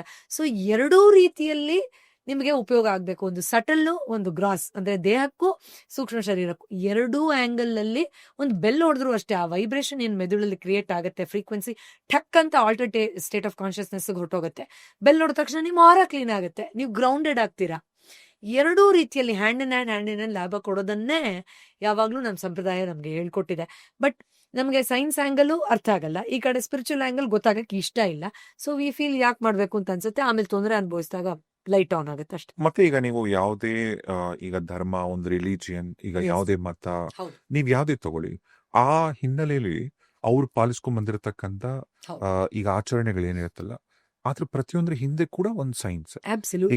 ಈಗ ಫಾರ್ ಎಕ್ಸಾಂಪಲ್ ಹಿಂದೂ ಸಂಪ್ರದಾಯದಲ್ಲಿ ಯಾರೋ ತೀರ್ಕೊಂಡ್ರೆ ಈಗ ಹೇಗೆ ಬಂದಾಗ ಸ್ನಾನ ಮಾಡ್ಬೇಕು, ದೀಪ ಇಡಬೇಕು, ಅವತ್ತು ಅವ್ರ ಮೇಲೆ ಅಡಿಗೆ ಅಡಿಗೆ ಮಾಡಬಾರ್ದು, ಈ ತರದೆಲ್ಲ ಏನಿರುತ್ತಲ್ಲ, ಅದೇ ತರ ನಿಮಗೆ ಬೇರೆ ಬೇರೆ ಧರ್ಮದಲ್ಲೂ ಕೂಡ ಏನಾದ್ರೂ ಇಟ್ಟಿರ್ತಾರೆ. ಖಂಡಿತ. ಅದು ಎಲ್ಲದ್ರ ಹಿಂದೆ ಸೈನ್ಸ್ ಇದೆ. ಹೌದು. ಈಗ ನನ್ನ ಬೆಸ್ಟ್ ಫ್ರೆಂಡ್ ಒಂದು ಹುಡುಗಿ, ನನ್ನ ಕ್ಲೋಸ್ ಫ್ರೆಂಡ್ ತೀರ್ಕೊಂಡಾಗ ಹಾ. ಅವರು ಚರ್ಚಲ್ಲಿ ಅವಳ ಬಾಡಿ ತಗೊಂಡು ಹೋದಾಗ ಅಲ್ಲಿರ್ತಕ್ಕಂಥವ್ರು ಎಲ್ಲ ಅವ್ರ ಸಂಬಂಧಿಕರಾಗ್ಲಿ ಪ್ರತಿಯೊಬ್ರು ಅಲ್ಲಿ, ಈಗ ನಮ್ಮಲ್ಲಾದ್ರೆ ಹೆಣ, ಈಗ ಅವರಲ್ಲಾದ್ರೆ ಒಂದು ಹೌದು. ಬಾಕ್ಸ್ ಅಲ್ಲಿ ಇಟ್ಬಿಟ್ಟು, ಹೌದು. ಕಫೆನ್ ಅಲ್ವಾ ಅದು, ಹೌದು. ಅದ್ರಲ್ಲಿ ಇಟ್ಟು ಆ ಚರ್ಚಲ್ಲಿ ಅಷ್ಟೂ ಜನ ಬಂದಿದ್ದವರೆಲ್ಲ ಬರೀ ಅವಳ ಬಗ್ಗೆ ಒಳ್ಳೇದೇ ಮಾತಾಡ್ತಾರೆ. ಹೌದು. ಒಳ್ಳೇದೇ ಒಬ್ರು ಅಳ್ತಿಲ್ಲ, ಹೌದು. ಎಲ್ಲ ಒಳ್ಳೊಳ್ಳೇದೇ ಒಂದು ಮಾತಾಡ್ತಾರೆ. ಪ್ರೇ ಮತ್ತೆ ಬ್ಲೆಸ್ ಮಾಡುತ್ತೆ. ಅದು ಕೂಡ ಎಷ್ಟು ಒಳ್ಳೆ ಪ್ರಾಕ್ಟೀಸ್ ಅಲ್ವಾ. ಈಗ ಅದೇ ತರ ಬೇರೆ ಯಾವುದೋ ಒಂದು ಧರ್ಮ ಇರುತ್ತೆ. ಈಗ ಪಾರ್ಸಿಲಿ ಅನ್ಸುತ್ತೆ, ಪಾರ್ಸಿಗಳಲ್ಲಿ ಈಗ ಮುಂಚೆ ಎಲ್ಲ ಸತ್ತು ಹೋದ್ರೆ ಒಂದು ಹೆಣನ ಬಟ್ಟೆಯಲ್ಲಿ ಸುತ್ತುದು ಎಲ್ಲೋ ಒಂದ್ ಕಡೆ ಹೋಗಿ ಇಟ್ಟು ಬಂದ್ಬಿಡೋರಂತೆ. ಈಗ ರಣಹದ್ದುಗಳು ಬಂದು ಅದನ್ನ ತಿನ್ಕೊಂಡು ಹೋಗ್ತಿತ್ತು. ಹೌದು. ಇವಾಗ್ಲೂ ಅಬ್ಸಲ್ಯೂಟ್ಲಿ. ಅಲ್ಲ, ಇನ್ಫ್ಯಾಕ್ಟ್ ಈಗ್ಲೂ ಮಾಡ್ತಾರೆ ಈಜಿಪ್ಷಿಯನ್ಸ್ ಅಂತೂ ಅನ್ಸುತ್ತಲ್ಲ. ಎಷ್ಟು ಅದ್ಭುತ ಅಂದ್ರೆ, ಈಜಿಪ್ಷಿಯನ್ ಕಲ್ಚರಲ್ಲಿ ಅದ್ರ ವೈಟಲ್ ಆರ್ಗನ್ಸ್ ಎಲ್ಲ ತೆಗೆದು ಅದನ್ನ ಕ್ಲೆನ್ಸ್ ಮಾಡಿ ಬೇರೆ ಬೇರೆ ಜಾರ್ಗಳಲ್ಲಿ ಹಾಕಿ, ಲಿವರ್ ಒಂದ್ ಜಾರಲ್ಲಿ, ಸ್ಟಮಕ್ ಒಂದ್ ಜಾರಲ್ಲಿ, ಕರಳು ಒಂದ್ ಜಾರಲ್ಲಿ, ಹಾರ್ಟ್ ಒಂದ್ ಜಾರಲ್ಲಿ ಇಟ್ಟು ಅದನ್ನ ಮಮಿಫಿಕೇಶನ್ ನೀವು ಕೇಳಿರ್ಬಹುದು. ನೀವು ಹೇಳಿದ್ದೀರಿ ಇವತ್ತಿಗೂ ಈಜಿಪ್ಟ್ ಎಷ್ಟು ಟ್ರಿಪ್ ಆಗಿದೆ ನಿಮ್ಗೆ? I think more than 5 times I've gone. ಹೇಳಿ ಒಂದ್ ಸ್ವಲ್ಪ ಹೇಳಿ. ತುಂಬಾ ಇಂಟ್ರೆಸ್ಟಿಂಗ್ ಸರ್. ಈಜಿಪ್ಷಿಯನ್ಸ್ ಅಂದ್ರೆ ನಾವ್ ಅನ್ಕೊಂಡಿದೀವಿ ಪಿರಮಿಡ್ ಅನ್ನ ಮಮ್ಮೀಸ್ ಇಡಕ್ ಕಟ್ಟಿದ್ದಾರೆ, ತುಂಬಾ ಸುಳ್ಳದು. Pyramids were constructed for meditation, absolutely spiritual ವಿಷಯಕ್ಕೆ. ಈ ಮಮ್ಮೀಸ್ ಎಲ್ಲ ಬೇರೆ ಬೇರೆ ಟನಲ್ಸ್ ಗಳಲ್ಲಿ ಇಡ್ತಾ ಇದ್ರು. ಆ ಟನಲ್ಸ್ ಅಲ್ಲಿ ಅವ್ರು ತುಂಬಾ ಅಟ್ಯಾಚ್ ಆಗಿರೋ ವಸ್ತುಗಳನ್ನೆಲ್ಲ ಸುತ್ತ ಇಟ್ಬಿಟ್ಟು ಅವ್ರ ಬಾಡಿಲಿರೋ ಎಲ್ಲ ವೈಟಲ್ ಆರ್ಗನ್ಸ್ ಎಲ್ಲ ತೆಗೆದು ಅದನ್ನ ಕ್ಲೆನ್ಸ್ ಮಾಡ್ತಾ ಇದ್ರು. ಯಾಕಂದ್ರೆ ನೀವು ಪ್ರೀವಿಯಸ್ ಎಪಿಸೋಡ್ಸ್ ಅಲ್ಲೂ ನೀವು ಕೇಳಿದ್ರಿ, ನೆನಪಿದೆ, ಲೈಕ್ ಯಾವ್ಯಾವ ಅಂಗಾಂಗದಲ್ಲಿ ಏನೇನು ಇಮೋಷನ್ಸ್ ಇದೆ ಅಂತ ಮಾತಾಡ್ತಾ ಇದ್ವಲ್ಲ. ನೋಡಿ, ಅಷ್ಟು ಸಾವಿರಾರು ವರ್ಷದಿಂದ ಈಜಿಪ್ಷಿಯನ್ಸ್ ಕೂಡ ಇದ್ರಲ್ಲಿ ತುಂಬಾ ಸ್ಟ್ರಾಂಗ್ ಆಗಿ ನಂಬಿಕೆ ಇಡ್ತಾ ಇದ್ರು. ಯಾಕಂದ್ರೆ ಆ ಮನುಷ್ಯ ತುಂಬಾ ಕೋಪದಲ್ಲಿದ್ರೆ ಅವ್ನ ಲಿವರ್ ಅಲ್ಲಿರೋ ಆ ಇಮೋಷನ್ ಅವ್ನ್ ಮತ್ತೆ ಎಲ್ಲಾದ್ರೂ ಪ್ರೇತಾತ್ಮ ಗೀತಾತ್ಮ ಮಾಡ್ಬಿಡತ್ತೆ ಅವನ್ನ. ಸೊ ಅದು ತಡಿಬಾರ್ದು, ಅವನು ಆಫ್ಟರ್ ಲೈಫ್ ಹೋಗ್ಬೇಕು. ಆಫ್ಟರ್ ಲೈಫ್ ಅಲ್ಲಿ 100% ನಂಬಿಕೆ ಈಜಿಪ್ಷಿಯನ್ಸ್ಗೆ. ಸೊ ಅದಕ್ಕೋಸ್ಕರ ಎಲ್ಲ ವೈಟಲ್ ಆರ್ಗನ್ ಅಲ್ಲಿ ನಮ್ಗೆ ಬೇರೆ ಬೇರೆ ಭಾಗಗಳಲ್ಲಿ ಬೇರೆ ಬೇರೆ ಅಂದ್ರೆ ಇಮೋಷನ್ಸ್ ನಮ್ಮ ದೇಹದಲ್ಲಿರೋ ಅಂಗಗಳು, ಪ್ರಮುಖ ಹೃದಯ, ಅಂಗಗಳು, ಹೃದಯ, ಕಿಡ್ನಿ, ಆ ಹೌದು, ಥರದ್ದು ಎಲ್ಲ ತೆಗಿ. ಲಿವರು ಎಲ್ಲ ತೆಗೆದು ಒಂದೊಂದನ್ನು ಕ್ಲೆನ್ಸ್ ಮಾಡಿ ಬೇರೆ ಬೇರೆ ಎಸೆನ್ಷಿಯಲ್ ಆಯಿಲ್ಸ್ ಮತ್ತೆ ಪ್ರೇಯರ್ಸ್ ಎಲ್ಲ ರಿಚುವಲ್ಸ್ ಎನರ್ಜಿ ಕೊಡೋದೆಲ್ಲ ಮಾಡಿ ಜಾರ್ಗಳಲ್ಲಿ. ಇವತ್ತಿಗೂ ಕುಸ್ಕೋ ಅಂತ ಒಂದ್ ಜಾಗ ಇದೆ ಈಜಿಪ್ಟ್ ಅಲ್ಲಿ, ಇವತ್ತಿಗೂ ಆ ಜಾರ್ಗಳಿದೆ. ಅದ್ರಲ್ಲಿ ಕೆಲವು ಆರ್ಗನ್ಗಳನ್ನ ಇಂಟ್ಯಾಕ್ಟ್ ಆಗಿ ಅವ್ರ ಮಮ್ಮಿಫಿಕೇಶನ್ ಪ್ರಾಸೆಸ್ ಅಲ್ಲಿ ಇಟ್ಟಿರೋದು ಇವತ್ತಿಗೂ ಇದೆ. ಯಾರು ಬೇಕಾದ್ರೂ ಹೋಗಿ ನೋಡ್ಬೋದು. ಅಲ್ಲಿ ಗೌರ್ಮೆಂಟ್ ಬೋರ್ಡ್ಗಳು ಅಲ್ಲಿ ಬರೀತಾರೆ, ಈಜಿಪ್ಷಿಯನ್ಸ್ ಆಫ್ಟರ್ ಲೈಫ್ ಅಲ್ಲಿ ತುಂಬಾ ಆಳವಾಗಿ ನಂಬಿದ್ರು, ಇಮೋಷನ್ಸ್ ಅಲ್ಲಿ ನಂಬಿದ್ರು. ಆದ್ರಿಂದ ಆ ಆತ್ಮಕ್ಕೇನು ತೊಂದರೆ ಆಗ್ಬಾರ್ದು, ಮತ್ತೆ ರೀಇನ್ಕಾರ್ನೇಟ್ ಆಗಿ ಬರಕ್ ಈಸಿ ಆಗ್ಬೇಕು ಅಂತ ಈ ತರ ಎಲ್ಲ ಮಾಡ್ತಾ ಇದ್ರು ಅಂತ. ಸೊ ಆ ಜಾರ್ಗಳಲ್ಲಿ ಇಟ್ಟು ಅದನ್ನ ಚೆನ್ನಾಗಿ ಬಟ್ಟೆಲ್ ಸುತ್ತಿ ಅದಕ್ಕೊಂದಷ್ಟು ರಿಚುವಲ್ಸ್, ಅದು ಎಸೆನ್ಷಿಯಲ್ ಆಯಿಲ್ ಇರ್ಬೋದು, ಪ್ರೇಯರ್ ಇರ್ಬೋದು, ಚಾಂಟಿಂಗ್ ಇರ್ಬೋದು ಎಲ್ಲ ಮಾಡಿ, ನೀನ್ ಈ ತರ ಮಾಡಿದಾಗ ಹೀಗೀಗ ಆಗತ್ತೆ ಅಂತ ಪೂರ್ತಿ ಕತೆ ನಿನ್ಗೆ ಇವ್ರು ಬರ್ತಾರೆ, ನಮ್ಮ ಫ್ಯಾಮಿಲಿ ಟ್ರೀಯಲ್ಲಿ ಇವರು ಗೈಡು, ಅವ್ರು ಬರ್ತಾರೆ, ಅವ್ರನ್ನ ನೋಡು, ಅಲ್ಲಿ ಹೋಗು, ಆ ತರ ಆದ್ಮೇಲೆ ನೀನ್ ಈ ತರ ಎಲ್ಲ ದ್ವೇಷ ಎಲ್ಲ ಬಿಟ್ಟು ಅಲ್ಲೆಲ್ಲ ನಿನ್ಗೆ ಎಕ್ಸ್ಪ್ಲೇನ್ ಮಾಡ್ತಾರೆ, ಆ ಅಂಡರ್ಸ್ಟ್ಯಾಂಡಿಂಗ್ ತಗೊಂಡ್ ಬಾ, ಆ ಥರದಲ್ಲಿ ಬೇಗ ಓಡ್ ಬಂದ್ಬಿಡ್ಬೇಡ, ನಿನ್ಗೆ ಕಷ್ಟ ಆಗುತ್ತೆ. ಈ ತರ ಗಂಟೆಗಟ್ಲೆ ಅದಕ್ಕೆ ಚಾಂಟಿಂಗ್ ಮಾಡಿ ಅದಕ್ಕೆ ಒಂದು ಸ್ಪೆಸಿಫಿಕ್ ರೂಮ್ ತರ ಮಾಡಿ ಕಳಿಸ್ಕೊಡ್ತಾ ಇದ್ರು. ಇದು ನೀವು, I travelled even to Mexico and Mayans ಇದ್ದಂತ ಜಾಗ, ಪೆರು, ಅಲ್ಲೆಲ್ಲ ಹೋಗಿದ್ದೀನಿ. ಕಾಯ್ರೋ, ಇನ್ಫ್ಯಾಕ್ಟ್ ನಾನು ಆಗ್ಲೇ ಇದು ಮ್ಯೂಸಿಯಂ ಅನ್ನಲ್ಲ, ಸಾರಿ, ಕಾಯ್ರೋ ಅದು ಈಜಿಪ್ಟ್ ಇರೋದು. ಕುಸ್ಕೋ ಇರೋದು ಸೌತ್ ಅಮೆರಿಕಾದಲ್ಲಿ. ಪೆರು ಅದೆಲ್ಲ ಬರುತ್ತೆ, ನೇಟಿವ್ ಅಮೆರಿಕನ್ ಕಂಟ್ರೀಸ್. ಅಲ್ಲೂ ಅಷ್ಟೇ, ಅಲ್ಲೂ ರಿಚುವಲ್ಗಳು ಎಷ್ಟು 5 ಎಲಿಮೆಂಟ್ಸ್ ಗಳನ್ನ ಇಂಟಿಗ್ರೇಟ್ ಮಾಡಿ ಆತ್ಮದ ಹತ್ರ ಮಾತಾಡಿ ಆ ಇಮೋಷನ್ಸ್ ರಿಲೀಸ್ ಮಾಡಕ್ ಹೇಳಿ, ಇಲ್ಲ ಅಂದ್ರೆ ದೆವ್ವಾಗ ಬಂದ್ಬಿಡುತ್ತೆ, ಕಾಟ ಕೊಡುತ್ತೆ ಅಂತ ಹೇಳಿ, ಅಥವಾ ಆ ಡಿಸೈರ್ ಅನ್ಫುಲ್ಫಿಲ್ಡ್ ಗೋಸ್ಟ್ಗಳು ಯಾವ್ಯಾವ ತರ ಬರುತ್ತೆ ಅಂತ ಅರ್ಥ ಮಾಡ್ಕೊಂಡು, ನೀವ್ ಯಾವ ಕಲ್ಚರ್ ಎಲ್ಲಿಂದ ಎಲ್ಲಿಗಾದ್ರೂ ಹೋಗಿ. ರೀಸೆಂಟ್ ಆಗಿ ನಾನು ನ್ಯೂಜಿಲೆಂಡ್ಗೆ ಹೋಗಿದ್ದೆ. ಮೌರಿಗಳು ಎಷ್ಟು ಡೀಪ್ ಆಗಿ ನಂಬ್ತಾರೆ. ನೀವು ಮತ್ತೆ ನಮ್ಮ ಆನ್ಸಿಸ್ಟರ್ಸ್ ಆಗಿ ಗುಡ್ ಸ್ಪಿರಿಟ್ಸ್ ಆಗಿ ಬರಬೇಕು ಹೊರತು ಇಲ್ಲಿರೋ ಅಟ್ಯಾಚ್ಮೆಂಟ್ ಅಲ್ಲಿ ಬ್ಯಾಡ್ ಸ್ಪಿರಿಟ್ ಆಗಿ ಕಾಟ ಕೊಡಬಾರ್ದು ಅಂತ ಡೀಪ್ ಟ್ರಾನ್ಸ್ಲೇಷನ್ ಮಾಡ್ತಾರೆ ಸಾಯೋ ಟೈಮಲ್ಲಿ. ಅಂಡ್ ನಮ್ಮ ಭಾರತದಲ್ಲಂತೂ ಆ ಗರುಡ ಪುರಾಣದಲ್ಲಿ ನೀವು ಓದ್ತಾ ಇದ್ರೆ ರೋಮಾಂಚನ ಆಗುತ್ತೆ, ಆಧ್ಯಾತ್ಮಿಕವಾಗಿ ಎಷ್ಟೊಂದು ಕಲಿಯಕ್ಕೆ ಸಿಕ್ಬಿಡುತ್ತೆ ನಮ್ಗೆ. ಮತ್ತೆ ಇನ್ನೊಂದು ವಿಚಾರ, ಈ ಡೆಡ್ ಬಾಡಿಗಳನ್ನ ಶೇಖರಿಸ್ತಾರಲ್ಲ, ಹೌದು. ಅದರ ಅರ್ಥ ಏನು, ಯಾಕೆ ಇಡ್ತಾರೆ? ಬೇರೆ ಬೇರೆ ಕಲ್ಚರ್ ಬೇರೆ ಬೇರೆ ತರದ ಕಾರಣ ಇದೆ ಸರ್. ಈಗ ಆ ಡೆಡ್ ಬಾಡಿಯನ್ನ ಲೋಕಲೈಟ್ಸ್ಗೆ ಅವ್ರು ಮಾಡ್ತಿಲ್ಲ ಈಜಿಪ್ಷಿಯನ್ಸ್. ಇವ್ನು ತುಂಬಾ ದೊಡ್ಡ ಕಿಂಗ್ ಆಗಿರೋದ್ರಿಂದ ಅವನನ್ನ ನಾವು ಪ್ರಿಸರ್ವ್ ಮಾಡ್ತೀವಿ, ಗೌರವ ಕೊಡ್ತೀವಿ ಅಂತ ಮಾಡ್ತಾ ಇದ್ರು. ಆದ್ರೆ ನಿನ್ ದೇಹ ಸುಡ್ದೆ ಅಥವಾ ನಾವು ಬರಿ ಮಾಡ್ದೆ ಹೀಗೆ ಇಟ್ಟಿರೋದ್ರಿಂದ ಆ ಐಡೆಂಟಿಟಿಲಿ ನೀನ್ ಇಲ್ಲೆಲ್ಲ ಸಿಕ್ಕಾಕೊಂಡ್ಬಿಟ್ರೆ ಅಂತ ಆ ರಿಚುವಲ್ಸ್ ಎಲ್ಲ ಮಾಡಿ ಅವ್ರ ಸೋಲ್ ಟ್ರಾನ್ಸಿಷನ್ ಆಗಕ್ಕೆ ಬೇಕಾಗೋ ಸಹಾಯ ಮಾಡ್ಬಿಡ್ತಾ ಇದ್ರು. ಲೋಕಲೈಟ್ಸ್ ಅನ್ನ ಎಲ್ಲರನ್ನೂ ಅವ್ರು ಮಾಡ್ತಾ ಇರ್ಲಿಲ್ಲ, ಬರೀ ಕೆಲವು ಲೀನೇಜ್ ಅಲ್ಲಿ. ಅಲ್ಲ, ಈಗ ನಮ್ ದೇಶದಲ್ಲೂ, ಈಗ Yes. ಗೋವಾಲು ಕೂಡ ಒಂದು Yes. ಚರ್ಚಲ್ಲಿ, ಒಂದು ಫೇಮಸ್ ಚರ್ಚಲ್ಲಿ ಇವತ್ತಿಗೂ ಇದೆ. ಮಮಿಫಿಕೇಶನ್ ಮಾಡಿ ಹಾ, ಇಡ್ತಾರೆ. ಈಗ ಎಷ್ಟೋ ವರ್ಷದ ಹಿಂದೆ ಹೌದು, ಇಟ್ಟಿದ್ದು. ಹೌದು. ಈಗ ನಮ್ಮಲ್ಲೂ ಅಷ್ಟೇ, ಈಗ ಶ್ರೀರಂಗಂ ದೇವಸ್ಥಾನದಲ್ಲಿ ಮಮಿಫಿಕೇಶನ್ ಇವತ್ತು ಮಾಡಿ. ಹೌದು. ಇದೆ. ಶ್ರೀರಾಮಂಜನವರ ಹೌದು, ಇದೆ ಸರ್. ಅವ್ರದ್ದು ಇವತ್ತು ಅದು ಮಮಿಫಿಕೇಶನ್ ಓಲ್ಡೆಸ್ಟ್ ಮಮಿಫೈ ಮಾಡಿರುವಂತದ್ದು ಅಂತ ಹೇಳ್ತಾರೆ. ಬಿಕಾಸ್ ಅವರಲ್ಲಿ ಎಷ್ಟು ಎಸೆನ್ಸ್, ಬೆಳಕು ಎಷ್ಟು ಉದ್ಭವ ಆಗಿರುತ್ತೆ, ಎಷ್ಟು ಪ್ರಕಟ ಮಾಡಿರ್ತಾರೆ ಅಂದ್ರೆ ಅವರು ಜ್ಞಾನೋದಯ ಆಗಿರುವಂತಹ ಪಥದಲ್ಲಿ. ನಮ್ಮ ಭಾರತದಲ್ಲಂತೂ ಇದು ಅತ್ಯಂತ ಶ್ರೇಷ್ಠವಾದಂತಹ ವಿಧಾನ. ಈಜಿಪ್ಷಿಯನ್ಸ್ ಬೇರೆ ಕಾನ್ಸೆಪ್ಟ್ ಅಲ್ಲಿ ಮಾಡಿರ್ಬೋದು. ಅವರ ಆ ಶಕ್ತಿ ಈಗ್ಲೂ ಆ ಮೂಳೆಯಲ್ಲಿ, ಆ ಅಣುವಲ್ಲೂ ಈಗ್ಲೂ ಪ್ರಕಟ ಆಗ್ತಾ ಇದೆ ಅನ್ನುವಂತ ಒಂದು ಇದರಲ್ಲಿ. ನೀವು ಭೂತಾನ್ಗೆ ಹೋದ್ರೆ, in fact I can never forget, ಇವತ್ತಿಗೂ ಭೂತಾನಲ್ಲಿ ಒಂದು ಮೌಂಟ್ ಚೆರಿ ಅಂತ ಇದೆ. ಅಲ್ಲಿ ಎಂಥ ದೊಡ್ಡದೊಂದು ಮಮ್ಮಿಫಿಕೇಶನ್ ಪ್ರಾಸೆಸ್ ಮಾಡಿ ಇಟ್ಟಿದ್ದಾರೆ. ಯಾಕಂದ್ರೆ ಅವರು ಜ್ಞಾನೋದಯ ಪಡೆದವರು, ಭೂತಾನಿಗೆ ಫ್ರೀಡಮ್ ಕೊಡಿಸಿದವರು, ಇಲ್ಲಿರೋ ಜನಕ್ಕೆ ಜ್ಞಾನ ಕೊಟ್ಟವರು. ಅದರಿಂದ ಅವರ ಆ ಮೂಳೆಗಳಲ್ಲೂ ಕೂಡ ಆ ಜ್ಞಾನ ಹರಿಯುತ್ತೆ, ಆಶೀರ್ವಾದ ಹರಿಯುತ್ತೆ ಅಂತ ಹೇಳಿ ಅದನ್ನು ಕನ್ಸರ್ವ್ ಮಾಡಿ ಇಟ್ಕೊಂಡ್ರು ಅಂತ ಒಂದು ಸ್ಪಿರಿಚುವಲ್ ಕಾಂಟೆಕ್ಸ್ಟ್ ಇದು. ಇನ್ನೊಂದು ಕಡೆ ಒಂದು ಈಗೋ, ರಾಜ ಅವ್ರನ್ನ ಪ್ರಿಸರ್ವ್ ಮಾಡ್ತೀವಿ, ನಾವು ಅವ್ರ ಐಡೆಂಟಿಟಿ ಅಳಿಸಲ್ಲ ಅಂತ. ಸೊ ಅವ್ರವ್ರ ಬಿಲೀಫ್ ಸಿಸ್ಟಮ್ ಎಲ್ಲ ಡೆವಲಪ್ ಆಗುತ್ತೆ. ಬಟ್ ಅಲ್ಟಿಮೇಟ್ಲಿ ಆತ್ಮಕ್ಕಂತೂ ನಾವು ಕಳಿಸೋ ದಾರಿಯಲ್ಲಿ ಕಳಿಸ್ಬೇಕು. ಇಲ್ಲ ಈಗ ನಾವು ಹೇಳ್ತಿದ್ವಲ್ಲ ನೆಗೆಟಿವ್ ಎನರ್ಜೀಸ್ ಈಗ ಹೌದು. 3 ತರ ಮಾತಾಡ್ತಿದ್ವಿ. ಹೌದು. ನಮ್ಮಲ್ಲಿ ನಾವೇ ಸ್ಟೋರ್ ಮಾಡಿ ತುಂಬ್ಕೊಂಡ್ರು. ಎನರ್ಜಿ, ಇನ್ನೊಂದು ಬೇರೆಯವರಿಂದ ಇನ್ಫ್ಲುಯೆನ್ಸ್ ಆಗೋ ಹೌದು. ಎನರ್ಜಿ, ಹೌದು, ಇನ್ನೊಂದು ಬೇರೆಯವ್ರನ್ನ ಬೈಕೊಳ್ಳೋದ್ರಿಂದ ಬರ್ತಕ್ಕಂಥ ಹೌದು. energy. ಅಟ್ರಾಕ್ಟ್ ಮಾಡುವಂಥದ್ದು, ನಾವೇ ಅಟ್ರಾಕ್ಟ್ ಮಾಡುವಂಥದ್ದು. ಅಂದ್ರೆ ಈಗ ಹೊರಗಡೆಯಿಂದ ಅಟ್ರಾಕ್ಟ್ ಮಾಡುವಂಥದ್ದು ಅಂತ ನೋಡೋದಾದ್ರೆ, ನನ್ನಲ್ಲೇ ಇಮೋಷನ್ಸ್ ತುಂಬಾ ಹೆವಿ ಇದ್ದಾಗ, ಅಂದ್ರೆ ನನ್ನಲ್ಲಿ ಫ್ರೀಕ್ವೆನ್ಸಿ ತುಂಬಾ ಲೋ ಇದ್ದಾಗ ಬೈಕೊಳ್ತೀನಿ, ಬೇಜಾರ್ ಮಾಡ್ಕೊಳ್ತೀನಿ, ಸ್ಯಾಡ್ನೆಸ್ ಅಲ್ಲಿ ಇರ್ತೀನಿ, ತುಂಬಾ ಲೇಸಿನೆಸ್ಸು, ಕ್ಲಾರಿಟಿ ಇಲ್ಲ, I am just taken for granted by people. So ನನ್ನ ಫ್ರೀಕ್ವೆನ್ಸಿ ಹೇಗಿರುತ್ತೆ, ನಿಮ್ಮ ರೇಡಿಯೋ ಸ್ಟೇಷನ್ ಅದು ತುಂಬಾ ಚೆನ್ನಾಗಿ ಅರ್ಥ ಮಾಡ್ಕೊಳ್ಬಹುದು. ಒಂದು ಬ್ಯಾಂಡ್ ವಿತ್ ಅಲ್ಲಿ ತುಂಬಾ ಲೋವರ್ ಫ್ರೀಕ್ವೆನ್ಸಿ ಇರುತ್ತೆ. ಈಗ ಆಬ್ವಿಯಸ್ಲಿ ಅದೇ ಫ್ರೀಕ್ವೆನ್ಸಿ, ಲೈಕ್ ಅಟ್ಯಾಕ್ಸ್ ಲೈಕ್ ಅನ್ನೋದು, ಇದನ್ನ ನಾವು ಒಪ್ಕೊಳ್ಳೇಬೇಕು ಕ್ವಾಂಟಮ್ ಥಿಯರಿ ಪ್ರಕಾರ. ಸೊ ಅದೇ ಫ್ರೀಕ್ವೆನ್ಸಿಗೆ ನಾವು ಅದನ್ನ ಅಟ್ರಾಕ್ಟ್ ಮಾಡೋದ್ರಿಂದ ಬೇರೆಯವ್ರು, ಈಗ ನೀವು ಒಳ್ಳೆಯವರಾಗಿದ್ರು ಕೂಡ ನಿಮ್ಮಲ್ಲಿರೋ ಆ ಡಾರ್ಕ್ ಸೈಡ್ ಅನ್ನೇ ನಾನು ಟ್ರಿಗರ್ ಮಾಡೋ ತರ. ಅಂದ್ರೆ ನನ್ನಲ್ಲಿ 1000 ಒಳ್ಳೇದಿರ್ಬೋದು, ನಿಮ್ಮಲ್ಲಿ 1000 ಒಳ್ಳೇದಿರ್ಬೋದು, ಬಟ್ ನಾನೇ ಪ್ರಿಡಾಮಿನೆಂಟ್ ಆಗಿ ನೆಗೆಟಿವಿಟಿನ ಅದನ್ನೇ ಎಮಿಟ್ ಮಾಡ್ತಾ ಇದ್ರೆ, ನೀವು ನನ್ನ ನೋಡಿದ ತಕ್ಷಣ ಇರಿಟೇಟ್ ಆಗಕ್ಕೆ ಶುರು ಆಗ್ತೀರಾ. ಇನ್ನೂ ಕಾನ್ವರ್ಸೇಷನ್ ಶುರು ಆಗಿರಲ್ಲ. ನಾನು ನೋಡಿದ ತಕ್ಷಣ ಯಾಕೋ ಅವ್ರು ನೋಡಿದ್ರೆ ಬೈಬೇಕು ಅನ್ಸುತ್ತೆ, ದೂರ ಇರಬೇಕು ಅನ್ಸುತ್ತೆ, ಒಂಥರ ನನ್ಗಾಗತ್ತೆ ಅಂತ ಯಾಕೆ ಹೇಳ್ತೀವಿ ಅಂದ್ರೆ, ಬಿಕಾಸ್ ಎದುರುಗಡೆ ಇರೋರ ಆ ಎನರ್ಜಿ ನಮ್ಮನ್ನ ಪ್ರಚೋದನೆ ಮಾಡ್ತಾ ಇರುತ್ತೆ, ಅದಕ್ಕೆ ಟ್ಯೂನ್ ಆಗೋದಕ್ಕೆ. ಸೊ ನಾವು ಅದೇ ತರ ಸಿಕ್ಕ ಕಡೆ ಎಲ್ಲ ಅದೇ ಗಾರ್ಬೇಜ್ ನ ತುಂಬ್ಕೊಂಡು ಬರ್ತಾ ಇರ್ತೀವಿ, if we don't align our energy. So ಅದು ಬೇರೆಯವರ ನೆಗೆಟಿವಿಟಿ ಇದ್ರೂ ಇರಬಹುದು, ಅಥವಾ ಆ ವ್ಯಾಕ್ಯೂಮ್ ಅಲ್ಲಿರೋ ನೆಗೆಟಿವ್ ಎನರ್ಜಿನೂ ಇರಬಹುದು, ಏನ್ ಬೇಕಾದ್ರೆ ಆಗಿರಬಹುದು. ಓಕೆ, ಈಗ ದೆವ್ವ ಇಲ್ಲ, ಭೂತ ಇಲ್ಲ, ನೆಗೆಟಿವ್ ಎನರ್ಜಿ ಇದೇನೋ ಮೂಢನಂಬಿಕೆ ಅಂತಿಲ್ಲ ಅನ್ನೋರಿಗೆ ಎಸ್, ನಾನೊಂದು ಸರಳ ಪ್ರಶ್ನೆ ಕೇಳ್ತೀನಿ. ಈಗ ನನ್ನ ಸ್ನೇಹಿತರು ಪಾಡ್ಕಾಸ್ಟ್ ನೋಡ್ತಿರೋರಿಗೆ, ಇವತ್ತು ನೀವು ಗೂಗಲ್ಗೆ ಹೋಗ್ಬಿಟ್ಟು ಬೆಂಗಳೂರಲ್ಲಿ ಟಾಪ್ 10 ಹಾಂಟೆಡ್ ಪ್ಲೇಸಸ್ ಅಂತ ಕೊಡಿ. ಹೌದು. ನಿಮಗೆ ಬೆಂಗಳೂರಲ್ಲಿ ಸಾಕಷ್ಟು ಪ್ಲೇಸ್ಗಳು, ಕೆಲವು ಮನೆಗಳು, ಕೆಲವು ಹಾಸ್ಪಿಟಲ್ಸ್ ಎಲ್ಲ ಲಿಸ್ಟ್ ಬರುತ್ತೆ. ಹೌದು. ಇನ್ನು ಭಾರತ ದೇಶದಲ್ಲಿ ಹಾಂಟೆಡ್ ಪ್ಲೇಸಸ್ ಅಂತ ಕೊಡಿ. ಇಲ್ಲೂ ಕೂಡ ಅಷ್ಟೇ, ನಿಮಗೆ ಯಾವುದು ರಾಜಸ್ಥಾನ ಕೋಟೆ ಬರುತ್ತೆ, ತುಂಬಾ ಇದೆ ಅಲ್ಲಿ. ಹಾ, ಹೌದು. ಇದೆಲ್ಲ ಏನಿದೆಲ್ಲ? Sir, they exist. ಇನ್ಫ್ಯಾಕ್ಟ್ ನಾನು ತುಂಬಾ ಬ್ಲಂಟ್ ಆಗಿ ಹೇಳ್ತೀನಿ, ಇದನ್ನ ಪ್ರಶ್ನೆ ಮಾಡಿ. Top paranormal, I been doing paranormal investigations and work for 15 years. ಆತ್ಮಗಳು ಇರಬಹುದು, absolutely, that's one of my specialisations. ಅಂದ್ರೆ ನೀವು ಗೋಸ್ಟ್ ಹಂಟರ್ ಕೂಡನಾ? ಖಂಡಿತ ಹೌದು. ನಾನು ತುಂಬಾ ಆಕ್ಟಿವ್ ಆಗಿ ಅದನ್ನ ಮಾತಾಡಿಸಿರೋದು, ಎನ್ಕೌಂಟರ್ ಮಾಡಿರೋದು, ಆ ಜಾಗಗಳಲ್ಲಿ ಎನ್ಕೌಂಟರ್ ಮಾಡೋದು, ಸಾಕಷ್ಟು ಅನುಭವಗಳನ್ನು ನೋಡಿದೆ. ಓಕೆ, ಈಗ ಒಂದ್ ಕೆಲಸ ಮಾಡೋಣ, ಸದ್ಯಕ್ಕೆ ಎಲ್ಲ ನಿಲ್ಲಿಸ್ಬೋಣ, ನಮ್ಗೆ ಯಾವ್ದ್ರ ಮೇಲೆ ಈಗ ಇಂಟ್ರೆಸ್ಟ್ ಇಲ್ಲ. ಈಗ ಮೊದಲನೇದಾಗಿ ನೀವು ಇನ್ವೆಸ್ಟಿಗೇಷನ್ ಮಾಡಿರೋ Yeah. ಒಂದಷ್ಟು ಕೇಸಸ್ ಬಗ್ಗೆ ಮಾತಾಡೋಣ. ಎಸ್, ಈಗ ನೀವು ಹ್ಯಾಂಡಲ್ ಮಾಡಿರೋ ಕೇಸ್ಗಳು, Yeah. Case number 1. Right. So ಇದು ಆಗ್ಲೇ ನಾನು ಹೇಳಿದಾಗೆ ಆ ವ್ಯಕ್ತಿಗೆ ಸಂಬಂಧಪಟ್ಟ ಅನುಭವಗಳಲ್ಲಿ ಇದಾಗತ್ತೆ. ಬಟ್ ನನ್ನ ಅನುಭವದಲ್ಲಿ ನಾನು ಏನ್ ನೋಡಿದ್ದೀನಿ ಅದನ್ನ ಖಂಡಿತ ಹೇಳ್ತೇನೆ. ಸೊ ಒಬ್ರು ಕ್ಲೈಂಟ್ ಬಂದ್ರು ನನ್ನ ಕ್ಲಿನಿಕ್ಗೆ. ಶಿ ವಾಸ್ ಟೆಲ್ಲಿಂಗ್, ನಮ್ಮ ಮನೆಯಲ್ಲಿ ನಾವ್ ಯಾವ್ದು ಈ ಥರದ್ದು ಏನು ನಂಬಲ್ಲ, ನಮ್ಮ ಪಾಡಿಗೆ ನಾವಿದ್ವಿ, we move to one new apartment.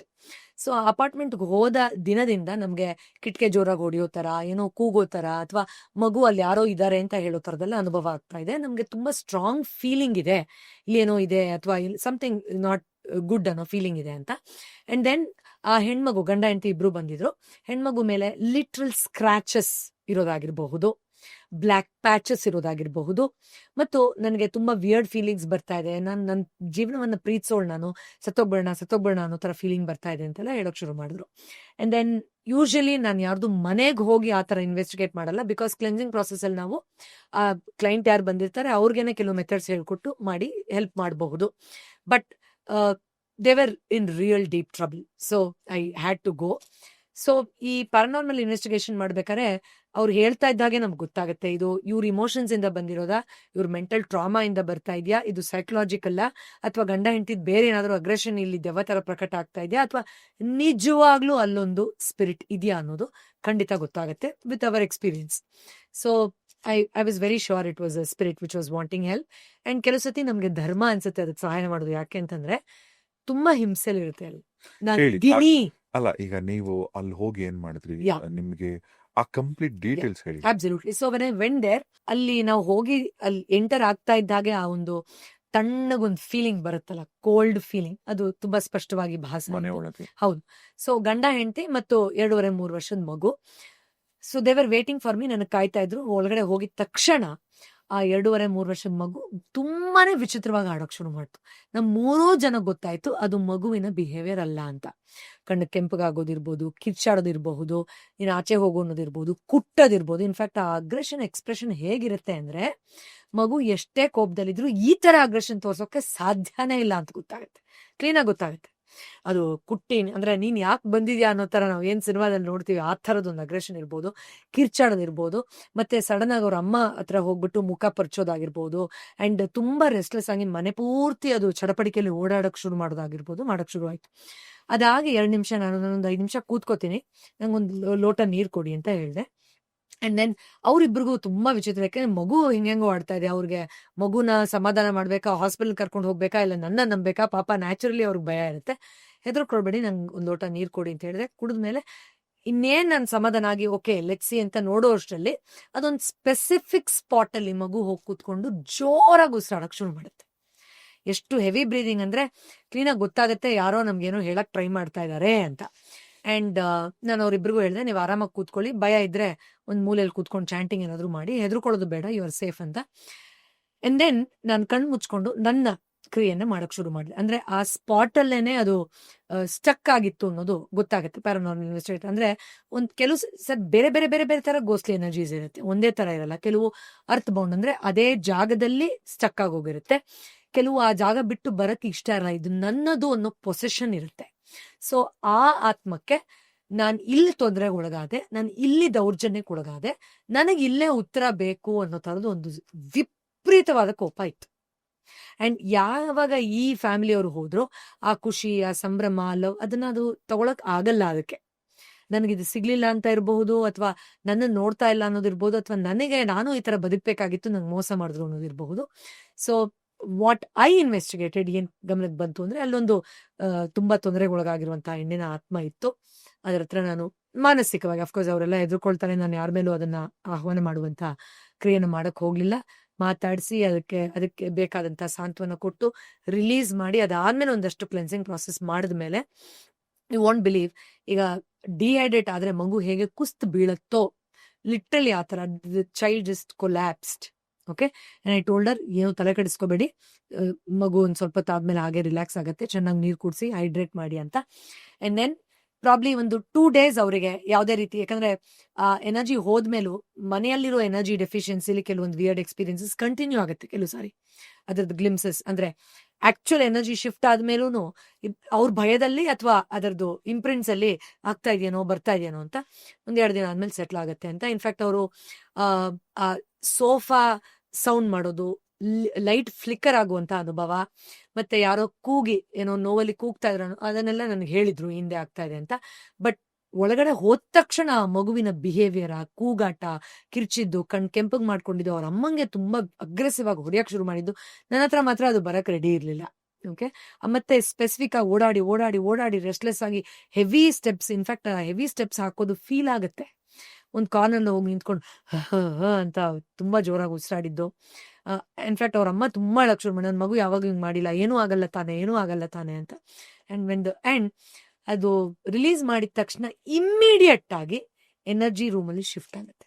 ಅಲ್ಲಿರೋರು ಎಲ್ಲರಿಗೂ ಗೊತ್ತಾಗುತ್ತೆ, ಅಬ್ಬಾ ಏನೋ ರಿಲೀಸ್ ಆಯ್ತು, ಲೈಟ್ ಆಯ್ತು ಅಂತ. Everybody can feel that. So ಈ ತರ ಸುಮಾರು ಜಾಗಗಳಲ್ಲಿ ನಮ್ಗೆ ವಿಚಿತ್ರವಾದ ಅನುಭವಗಳಾಗತ್ತೆ. ಶಬ್ದಗಳು ಬರೋದು, ಯಾರೋ ಕೂಗೋ ತರ ಆಗೋದು, ವಿ ಎಕ್ಸ್ಪೀರಿಯನ್ಸ್ ಆಲ್ ದಟ್.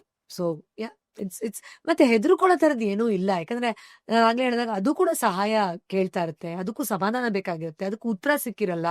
ಅದು ಅಯ್ಯೋ ನಾನು ಅಜ್ಞಾನದಲ್ಲಿ ಸಿಕ್ಕಾಕೊಂಡಿದೀನಿ ಅನ್ನುವಂತ ಒಂದು ತುಂಬಾ ಒಂದು ಪಾಪ ಪ್ರಜ್ಞೆಯಲ್ಲಿರುತ್ತೆ. ಅದಕ್ಕೆ ಏನ್ ಬೇಕೋ ಅದಕ್ಕೆ ಸಂಬಂಧಪಟ್ಟ ಜ್ಞಾನ ಮತ್ತು ಬೆಳಕನ್ನ ನಾವು ಅಂದ್ರೆ ಮನಸ್ಸು ಮತ್ತು ಶಕ್ತಿಯಿಂದ ದಯಪಾಲಿಸಿದಾಗ ಪ್ರಕೃತಿ ನಮ್ಮನ್ನ ಆ ಜಾಗದಲ್ಲಿ ಅದೇ ಟೈಮ್ಗೆ ಅಲ್ಲಿ ಇಟ್ಟಿದ್ದಾನೆ ಅನ್ನೋದು ನಮ್ಗೆ ಗೊತ್ತಾಗತ್ತೆ. ಇನ್ನೊಂದು ಅನುಭವ ಹೇಳ್ತೀನಿ, ತುಂಬಾ ರೀಸೆಂಟ್. ಲಾಸ್ಟ್ ಇಯರ್ ನಾನು ಜಪಾನ್ಗೆ ಹೋಗಿದ್ದೆ, ಇವತ್ತಿಗೂ ಇದೆ. ಅಲ್ಲಿ 2 ಕೇವ್ ಬರುತ್ತೆ, ಒಂದು ವಿಂಡ್ ಕೇವ್, ಒಂದು ಐಸ್ ಕೇವ್ ಅಂತ. ಆ ಕೇವ್ಗೆ ಹೋಗಕ್ಕೆ ನಾವು ಒಂದು ದೊಡ್ಡ ಕ್ಯಾಂಪಸ್ ಇದೆ. ಆ ಕ್ಯಾಂಪಸ್ ಇಂದ ಮೌಂಟ್ ಫ್ಯೂಜಿ ನೀವು ಕೇಳಿರ್ತೀರಾ, ತುಂಬಾ ಫೇಮಸ್ ಮೌಂಟ್ ಅನ್ನೋದು. ಸೊ ಆ ಕ್ಯಾಂಪಸ್ ಇಂದ ನಾವು ಒಂದು ಆಲ್ಮೋಸ್ಟ್ 1-1.5 ಗಂಟೆ ನಡ್ಕೊಂಡು ಹೋಗ್ಬೇಕು. ನಾನು ಮನೆಯಲ್ಲಿ ಜಪಾನ್ಗೆ ಹೋದಾಗ ಯಾವ ಜಾಗಕ್ಕೆ ಹೋಗ್ಬೇಕು ಅಂತ ಐಟನರಿ ಹಾಕ್ಬೇಕಾದ್ರೆ ಆ ಪಾರ್ಕ್ ಒಂದ್ ಬಂತು, ತುಂಬಾ ಫೇಮಸ್ ಪಾರ್ಕ್ ಅಂತ. ಅಲ್ಲಿ ತುಂಬಾ ಗೋಸ್ಟ್ಲಿ, ಅದು ಹಾಂಟೆಡ್ ಆಗಿದೆ, ಅಲ್ಲಿ ಹೋದವ್ರಿಗೆ ಎಲ್ಲರಿಗೂ ಪಕ್ಕ ಅದು ಅನುಭವಕ್ಕೆ ಬಂದಿದೆ ಅಂತೆಲ್ಲ ಹೇಳಿದ್ರು. ಸೊ ನಾನು ಬೇಡ ಸುಮ್ಮನೆ ನಾನಲ್ಲಿ ಎಂಜಾಯ್ ಮಾಡಕ್ ಹೋಗ್ತಾ ಇದೀನಿ, ಬೇಡ ನಾನು ಧ್ಯಾನ ಮಾಡಕ್ ಮಾತ್ರ ಹೋಗ್ತೀನಿ, ನಾನು ಆ ಕಡೆ ಹೋಗಲ್ಲ ಅಂತ ಅನ್ಕೊಂಡೆ. ಆದ್ರೆ ಪ್ರಾಬ್ಲಿ ನೇಚರ್ಗೆ ಬೇರೆ ಏನೋ ಬೇಕಾಗಿತ್ತು ಅನ್ಸುತ್ತೆ. ನಾನಲ್ಲಿ ಬೇರೆ ಬಸ್ ಹತ್ತಿ ರಾಂಗ್ ರೂಟಲ್ಲಿ ಹೋಗಿ, ಜಪಾನಲ್ಲಿ ಸ್ವಲ್ಪ ರೂಟ್ ಎಲ್ಲ ಕಷ್ಟ, ಯಾಕಂದ್ರೆ ಇಂಗ್ಲಿಷ್ ಮಾತಾಡೋರು ತುಂಬಾ ಕಮ್ಮಿ ಅಲ್ಲಿ. ಸೊ ಅಲ್ಲಿ ಫೈನಲಿ ಹೋದ್ಮೇಲೆ ಅಲ್ಲಿ ವಿಂಡ್ ಕೇವ್ ಮತ್ತು ಐಸ್ ಕೇವ್ ಅಲ್ಲಿ ನಾನು ಕೂತ್ಕೊಂಡು ಧ್ಯಾನ ಮಾಡ್ಬೇಕು ಅನ್ನೋ ನನ್ನ ಐಟನರಿಲಿ ಇತ್ತು. ಅಲ್ಲಿ ಹೋಗ್ಬೇಕಾದ್ರೆ ಒಂದು ಗೇಟ್ ಕ್ಲೋಸ್ ಆಗಿತ್ತು, ಅದರಿಂದ ಬೇರೆ ಕಡೆ ಹೋದೆ. ಅವ್ರು ಹೇಳಿದ್ರು, ನೋಡಮ್ಮ ಇಲ್ಲಿಂದ ನೀನು ಸುಮಾರು ಒಂದು 45 ಮಿನಿಟ್ಸ್ ಫಾಸ್ಟ್ ಆಗಿ ಹೋದ್ರೆ, ನಿಧಾನಕ್ಕೆ ನಡ್ಕೊಂಡು ಹೋದ್ರೆ 1.5 ಗಂಟೆ ನೀನು ಹೋಗ್ಬೇಕಾಗತ್ತೆ, ಟಿಕೆಟ್ ಕೊಡ್ತೀವಿ, ಇಷ್ಟು ಗಂಟೆ ಒಳಗಡೆ ವಾಪಸ್ ಬಂದ್ಬಿಡ್ಬೇಕು, it's not safe to stay there after sunset ಅಂತ ಹೇಳಿದ್ರು. ನನಗೆ ಐಡಿಯಾನೂ ಇಲ್ಲ, ನಾನು ಅದೇ ಕಾಡು ಒಳಗಡೆ ಹೋಗ್ತಾ ಇದ್ದೀನಿ ಇವಾಗ ಅಂತ, ಯಾವ ಕಾಡು ಹಾಂಟೆಡ್ ಅಂತ ನಾನು ಮನೇಲಿ ನೋಡ್ಕೊಂಡು ಹೋಗಿದ್ನು. ಸೊ ಅಲ್ಲಿ ನಡೆಯಕ್ಕೆ ಶುರು ಮಾಡಿದೆ. ಸ್ವಲ್ಪ ಹೊತ್ತು ಒಂದು ಅರ್ಧ ಗಂಟೆ ನಡೆದ್ಮೇಲೆ ನನ್ಗೆ ಗೊತ್ತಾಗೋಯ್ತು, ಓ ಇದು ಅದೇ ಹಾಂಟೆಡ್ ಕಾಡಿದು, ನಾನು ಗೂಗಲಲ್ಲಿ ನೋಡಿದ್ನಲ್ಲ ಅದೇ ಇದು, ಓ ಲಿಟ್ರಲಿ ನಾನು ಅಲ್ಲಿದ್ದೀನಿ ಅಂತ. ಒಂದ್ ಕಡೆ ಕೂತ್ಕೋತೀನಿ, ಕೂತ್ಕೊಂಡು ಮತ್ತೆ ಅಲ್ಲಿ ಇಂಟರ್ನೆಟ್ ಕನೆಕ್ಷನ್ ಚೆನ್ನಾಗಿತ್ತು. ಸೊ ಎಲ್ಲ ಇನ್ವೆಸ್ಟಿಗೇಟ್ ಮಾಡಿದಾಗ I knew that this is that haunted forest. And ಯಾಕೆ ಹಾಂಟೆಡ್ ಅಂದ್ರೆ, ಯು ವೋಂಟ್ ಬಿಲೀವ್ ಸರ್, ನಿಜವಾಗ್ಲೂ ಅರೌಂಡ್ ಎಷ್ಟೋ 1000 ಜನ ಆ ಕಾಡಿಗೆ ಹೋಗಿ ಆತ್ಮಹತ್ಯೆ ಮಾಡ್ಕೊಂಡಿದ್ದಾರೆ. ಮತ್ತೆ ನಿಮ್ಗೆ ಗೊತ್ತಿರೋ ಹಾಗೆ ಜಪಾನಲ್ಲಿ ಸ್ವಲ್ಪ ಡಿಪ್ರೆಷನ್ಗೊಳಗಾಗೋರು ಜಾಸ್ತಿ, ಕೆಲಸ ಕೆಲಸ ಕೆಲಸ ಕೆಲಸ ಅಂತ. ಸೊ ಅಲ್ಲಿಗೆ ಹೋಗಿ ಸೂಸೈಡ್ ಮಾಡ್ಕೋಬೇಕು ಅನ್ನೋ ಇನ್ಕ್ಲಿನೇಷನ್ ತುಂಬಾ ಅಲ್ಲಿರೋ ಜನಕ್ಕೆ. ಸೊ ಇವಾಗ ಗೌರ್ಮೆಂಟ್ ತುಂಬಾ ಸ್ಟ್ರಿಕ್ಟ್ ರೂಲ್ ಮಾಡಿದೆ. ಈಗ ಅಲ್ಲಿರೋರು ಇಷ್ಟು ಗಂಟೆಗೆ ಹೊರಗಡೆ ಬರಬೇಕು, ಒಳಗಡೆ ಹೋಗ್ಬೇಕು, ಆ ಥರದ್ದೆಲ್ಲ. ಬಟ್ ಅಲ್ಲಿರೋ ಆತ್ಮಗಳು ಈಗಲೂ ಕಿರ್ಚಾಡುತ್ತೆ, ಸಹಾಯ ಕೇಳುತ್ತೆ. ಅಲ್ಲಿ ಸ್ವಲ್ಪ ಲೇಟ್ ಆಗಿ ಅಲ್ಲಿ ಹೋಗಿ ಬರೋರ್ಗೆ ಅನುಭವಕ್ಕೆ ಬಂದಿದೆ ಅನ್ನೋದೆಲ್ಲ ತುಂಬಾ ಸ್ಟೋರೀಸ್ ಇದೆ, 1000 ಸ್ಟೋರೀಸ್ ಇದೆ. ಈಗಲೂ ಯಾರು ಬೇಕಾದ್ರೂ ಗೂಗಲ್ ಅಲ್ಲಿ ನೋಡಬಹುದು. So I realised, so literally I am in the centre of thousands of haunted spirits ಅನ್ನೋದು ನನಗೆ ಗೊತ್ತಾಯ್ತು. And you want believe, the minute I realised, ತುಂಬಾ ಜೋರಾಗಿ ಗಾಳಿ ಬರೋದಾಗಿರಬಹುದು, ಸೌಂಡ್ಸ್ ಇರಬಹುದು, ಚಿಲ್ ಫೀಲಿಂಗ್ ಇರಬಹುದು, I could literally sense it. And then I did a prayer. Okay, ನಾನು ಇಲ್ಲಿ ಯಾವ ಕಾರಣಕ್ಕೆ ಇಲ್ಲಿ ಬಂದಿದ್ದೀನೋ, ಯಾವ ಕಾರಣಕ್ಕೆ ಪ್ರಕೃತಿ ನನ್ನ ಗೊತ್ತಿಲ್ಲದೆ ಕರೆಸ್ಕೊಂಡಿದ್ಯೋ, ಆ ಜವಾಬ್ದಾರಿ ನಾನು ಮುಗಿಸೇ ಹೋಗ್ತೀನಿ. ಆದ್ರೆ ನಾನು ಅಲ್ಲಿ ಧ್ಯಾನ ಮಾಡ್ಬೇಕು ಅಂತಿದ್ದೀನಿ, ನಾನೇನೋ ಒಂದು ಎಂಪವರ್ಮೆಂಟ್ಗೆ ಬಂದಿದ್ದೀನಿ, ಯಾರು ಅಡ್ಡ ಬರಬೇಡಿ.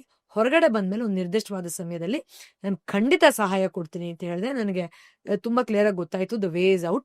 ಸೊ ನಾನು ನಡ್ಕೊಂಡು ಹೋಗಕ್ ಶುರು ಮಾಡಿದ್ಮೇಲೆ ಎದುರುಗಡೆಯಿಂದ ಒಂದು ಹುಡುಗಿ ಓಡ್ಕೊಂಡು ಬರಕ್ ಶುರು ಮಾಡ್ತಾಳೆ, ಜರ್ಮನ್. ಅವಳ ಜೊತೆ ನಾನು ಫೋಟೋಸ್ ಕೂಡ ತಗೊಂಡಿದ್ದೀನಿ. ಅಂಡ್ ದೆನ್ ಅವಳು ನನ್ನ ನೋಡ್ಕೊಂಡು, ಇವಾಗ ಹೋಗ್ತಾ ಇದೆಯಾ, ಲೇಟ್ ಆಗ್ಬಿಡಲ್ವಾ ವಾಪಸ್ ಹೋಗಕ್ಕೆ ಅಂತ ಕೇಳಿದ್ಲು. ಐ ಸೆಡ್, ಇಲ್ಲ, ನನ್ನ ಬಸ್ ಮಿಸ್ ಆಯ್ತು, ಲೇಟ್ ಆಯ್ತು, ಆಲ್ ಗುಡ್ ಅಂತ ಹೇಳಿದೆ, because she was in panic. No all good, ಅಯ್ಯೋ ಅಲ್ಲೋನ್ ಅಂತ 2-3 ಸತಿ ಕೇಳಿದೆ. ಹೌದು ಅಂತ ಹೇಳಿದೆ. ಓಕೆ ಓಕೆ ಅಂತ ಅಂದ್ಬಿಟ್ಟು ಒಂದಷ್ಟು ದೂರ ಓಡೋದವಳು ಮತ್ತೆ ಹಿಂದೆ ಹೋಗಿ ಒಂದು 15 ನಿಮಿಷ ಆದ್ಮೇಲೆ ಮತ್ತೆ ಹಿಂದೆಯಿಂದ ಓಡ್ ಬರಕ್ ಶುರು ಮಾಡಿದ್ಲು. ಓಡ್ ನಂಗೆ ಒಬ್ಳೆ ಈ ಕಡೆ ವಾಪಸ್ ಹೋಗಕ್ಕೂ ಭಯ ಆಗ್ತಾ ಇದೆ, ನೀನ್ ನನ್ನ ಜೊತೆ ಬರ್ತೀಯಾ ಅಂತ. ನಾನು ಹೇಳ್ದೆ, ಇಲ್ಲಮ್ಮ, ನಾನು ಹಿಂದಿರುಗಿ ಬರೋಣ, ನಾನು ಕೇವ್ ಹೋಗಿ ಧ್ಯಾನ ಮಾಡ್ಕೊಂಡೇ ಬರ್ತೀನಿ, ಬೇಕಾದ್ರೆ ನನ್ನ ಜೊತೆಲಿ ಬಾ ಅಂತ. ಓಕೆ, ನೀವು ಬಂದಿದ್ದು ನಂಗೆ ಸಮಾಧಾನ ಆಯ್ತು ಅಂತ. ಒಂದು 10 ನಿಮಿಷ ಆದ್ಮೇಲೆ, ಯಾಕಷ್ಟು ಹೆದರ್ಕೊಂಡಿದ್ದೆ ಹೇಳು ಅಂತ ಹೇಳಿದೆ. She started opening up. So ಆ ಹುಡುಗಿ ಜಪಾನಿಗೆ ಯಾವುದೋ ಒಂದು ಆರ್ಟಿಕಲ್ ಶಿಪ್ ಮಾಡಕ್ಕೆ, ಲ್ಯಾಂಗ್ವೇಜ್ ಕಲಿಯಕ್ಕೆ ಬಂದಿದೆ. ಲಾಸ್ಟ್ ವೀಕ್ ಅವ್ರ ಫ್ರೆಂಡ್ ಜೊತೆ ಬಂದಿದ್ರಂತೆ. ಹೀಗೆ ಸಂಜೆ ಹೋಗೋದು ಲೇಟ್ ಆಗುತ್ತೆ.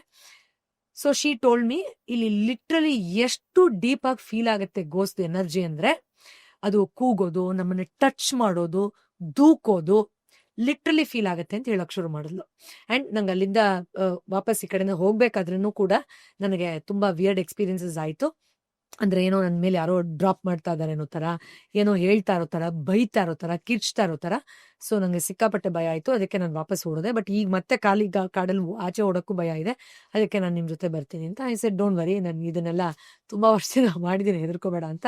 ಒಳಗಡೆ ಹೋದ್ವಿ, ಧ್ಯಾನ ಮಾಡಿದ್ವಿ, ಬಂದ್ವಿ, ಎಲ್ಲ ಮಾಡಿದ್ವಿ. And then she told me, ನೀವು ನನ್ನ ಜೊತೆ ಇಲ್ಲಿ ಬರ್ದೆ ಹೆದರ್ಕೊಂಡು ಇದ್ ಮಾಡ್ಬಿಡ್ತೀನಿ ಅಂತ ಹೇಳಿಲ್ಲ ನಾನು.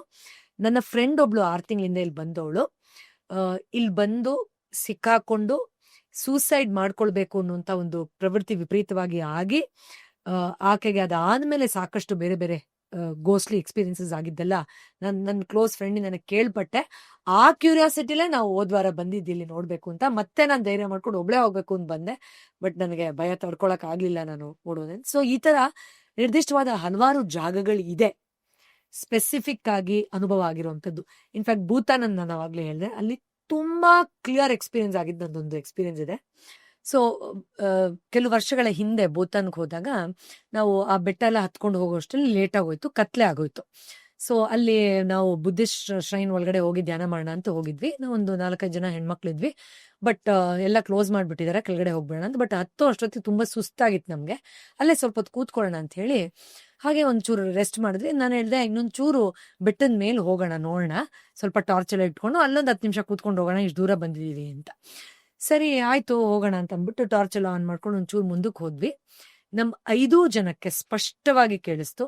ಒಂದು ಜೋರಾಗಿ ಹೆಣ್ಣು ಒಂದು ಕಿರ್ಚಿ ಆ, ಹೋಗು ಅನ್ನೋ ತರ, ಅಂದ್ರೆ ಅದಕ್ಕೆ ಯಾವುದೇ ಭಾಷೆ ಅಂತ ಇಲ್ಲ, ಯಾಕಿಲ್ ಬಂದಿದ್ಯಾ ಅನ್ನೋ ತರದ್ ಒಂದು ಜೋರಾಗಿ ಅಂತ ಕಿರ್ಚಿ ದೂಕೋ ತರ, ನಾವ್ ಎಲ್ರೂನು ಹಿಂದೆ ಯಾರೋ ದೂಕ್ದಾಗ ಹಿಂದಕ್ಕೆ ಹೋಗ್ತೀವಲ್ಲ ಆ ತರ ಫೀಲ್ ಆಯ್ತು. ಸೊ ಇವರೆಲ್ಲರೂ ತುಂಬಾ ಹೆದರ್ಕೊಂಡು ಯಾರೋ ಕಿರ್ಚೋ ತರ, ನಿಂಗೂ ಕೇಳಿಸ್ತಾ, ನಂಗೂ ಕೇಳಿಸ್ತು, ಬೇಡ ಒಳಗ್ಬೇಡ, ಬನ್ನಿ ಮೇಡಮ್, ಬೇಡ ಬೇಡ ಅಂತ. ಆಮೇಲೆ ನಾನು ಒಂದ್ 5 ನಿಮಿಷ ಕೊಡಿ ಅಂತ ಅಲ್ಲೇ ಎಲ್ಲೆಲ್ಲಿ ನಿಂತಿದ್ವು ಅಲ್ಲೇ ಕೂತ್ಕೊಂಡು, ಇಲ್ಲ ಇಲ್ಲಿ ಖಂಡಿತ ನನ್ಗೆ ಕೆಲವೊಂದು ಸಂಕಟದಲ್ಲಿರೋ ಆತ್ಮಗಳದ ಅನುಭವ ಆಗುತ್ತೆ, ಆದ್ರೆ ಭಯ ಪಡೋದು ಬೇಡ, ನಾವು ಇದೇ ಕಾರಣಕ್ಕೆ ಇಲ್ಲಿ ಲೇಟಾಗಿ ಬಂದ್ವಿ ಅನ್ಸುತ್ತೆ ಇವತ್ತು, ಹೋಗೋಣ ಪರವಾಗಿಲ್ಲ, ಧೈರ್ಯವಾಗಿ ಬನ್ನಿ ಅಂತ ಹೇಳಿ ನಾನು ಒಂದ್ ಸ್ವಲ್ಪ ಏನೋ ಪ್ರಾಸೆಸ್ ಮಾಡ್ಬೇಕು ಅಂತ ಅನ್ನಿಸ್ತು. ಮಾಡ್ಬಿಟ್ಟು ಮುಂದಕ್ಕೆ ಹೋದ್ವಿ. ಅವ್ರು ಧೈರ್ಯ ಪಟ್ಕೊಂಡು ಬಂದ್ರು. ಆ ಕಡೆಯಿಂದ ಬಂದು ಅಲ್ಲಿ ಬೆಟ್ಟದ ಮೇಲೆ ಹೋದ್ರೆ sir, I still have that photo. ಒಂದು ದೊಡ್ಡ ಪಿಕ್ಚರ್ ಅಲ್ಲಿ ಒಂದು ಹೋರ್ಡಿಂಗ್ ತರ ಹಾಕಿದ್ರು. ಅಲ್ಲಿ ಹೇಳ್ತಾರೆ, ಸಂಜೆ ಆದ್ಮೇಲೆ ಇಲ್ಲಿ ಓಡಾಡಬೇಡಿ, ಇಲ್ಲಿ ಆತ್ಮಗಳ ಸಂಚಾರ ಆಗತ್ತೆ ಮತ್ತು ಅದರ ವಿಯರ್ಡ್ ಅನುಭವಗಳಾಗಿದೆ ಅನ್ನೋದು ತುಂಬಾ ಜನ ಹಂಚ್ಕೊಂಡಿದ್ದಾರೆ. It is not safe, so do not stay here after the sunset ಅಂತ ಸ್ಪೆಸಿಫಿಕ್ ಆಗಿ ಹಾಕಿದ್ರು. ಬಟ್ ನಮ್ಮ ಅದೃಷ್ಟವಶಾತ್ ಅಲ್ಲಿ ಇದ್ಮೇಲೆ ಸ್ವಲ್ಪ ತಾದ್ಮೇಲೆ ಆ ಶ್ರೈನ್ ಅವರು ಬಾಗಿಲು ತೆಗೆದ್ರು, ಮಾತಾಡ್ಸಿದ್ರು ಯಾರಮ್ಮ ಅಂತ, ಅದು ಬೇರೆ ಪ್ರಶ್ನೆ. ಆದ್ರೆ ಈ ತರ ನಮ್ಗೆ ಪ್ರಪಂಚದ ಬೇರೆ ಬೇರೆ ಮೂಲೆಗಳಲ್ಲಿ ಈ ತರದ ಅನುಭವಗಳಾಗತ್ತೆ. ಇನ್ನು ನನ್ನ ಒಂದು ಎಕ್ಸ್ಪೀರಿಯನ್ಸ್ ಅಲ್ಲೇ ಆಸ್ ಎ ಥೆರಪಿಸ್ಟ್ ನಾನು ನೋಡೋದಾದ್ರೆ ಸಾಕಷ್ಟು ಸಾಕಷ್ಟಿದೆ. ಅದ್ರಲ್ಲಿ ಒಂದು, ನನಗೆ ಈ ಕರ್ಮ ರಿಟರ್ನ್ಸ್ ಅನ್ನೋ ಥಿಯರಿಯಲ್ಲಿ ನಾನು ಅರ್ಥ ಮಾಡ್ಕೊಳ್ಳೋದು, ಯಾಕಂದ್ರೆ ಬೇರೆ ಬೇರೆ ಅವರ ಮನಸ್ಸಿಗೆ ಸಂಬಂಧಪಟ್ಟಾಗೆ ಅವ್ರು ಏನ್ ಇಮೋಷನ್ಸ್ ರಿಲೀಸ್ ಮಾಡಬೇಕು ಅದಕ್ಕೆ ಸಂಬಂಧಪಟ್ಟಾಗೆ, ಅವ್ರು ಏನ್ ಕರ್ಮ ಕಳಿಬೇಕು ಅದಕ್ಕೆ ಸಂಬಂಧಪಟ್ಟಾಗ ಸ್ಟೋರೀಸ್ ಇದೆ, ಅದು ಪರ್ಸ್ನಲ್. ಆದ್ರೆ ಇದು ಎಷ್ಟು ಚೆನ್ನಾಗಿ ಅದ್ಭುತವಾಗಿತ್ತು ಅಂದ್ರೆ, ಆ ಮನುಷ್ಯ ಬರ್ತಾರೆ, ನನಗೆ ತುಂಬಾ ವಿಚಿತ್ರವಾದ ಅನುಭವಗಳಾಗ್ತಾ ಇದೆ, ನನಗೆ ಪಕ್ಕಾ ಗೊತ್ತಿದೆ ಮೇಡಮ್ ನನ್ನ ದೇಹದಲ್ಲಿ ಏನೋ ಇದೆ ಅಂತ, I feel I am possessed ಅಂತ ಹೇಳಕ್ ಶುರು ಮಾಡಿದ್ರು. ಅಂಡ್ ದೆನ್ ಈ ಸ್ಟಾರ್ಟೆಡ್ ಟೆಲ್ಲಿಂಗ್, ಇಲ್ಲ ನನಗೆ ಯಾರೋ ಒಳಗಡೆಯಿಂದ ಕಿಚ್ದಂಗಾಗತ್ತೆ, ಹಿಂದಾಗತ್ತೆ, ನನಗೆ ವಿಚಿತ್ರವಾದ ಅನುಭವಗಳಾಗ್ತಾ ಇದೆ, ನನಗೆ ನಾನೇ ಹೊಡ್ಕೋಬೇಕು ಅಂತ ಅನ್ಸುತ್ತೆ, ಇತ್ಯಾದಿ ಅಂತೆಲ್ಲ ಹೇಳಕ್ ಶುರು ಮಾಡಿದ್ರು.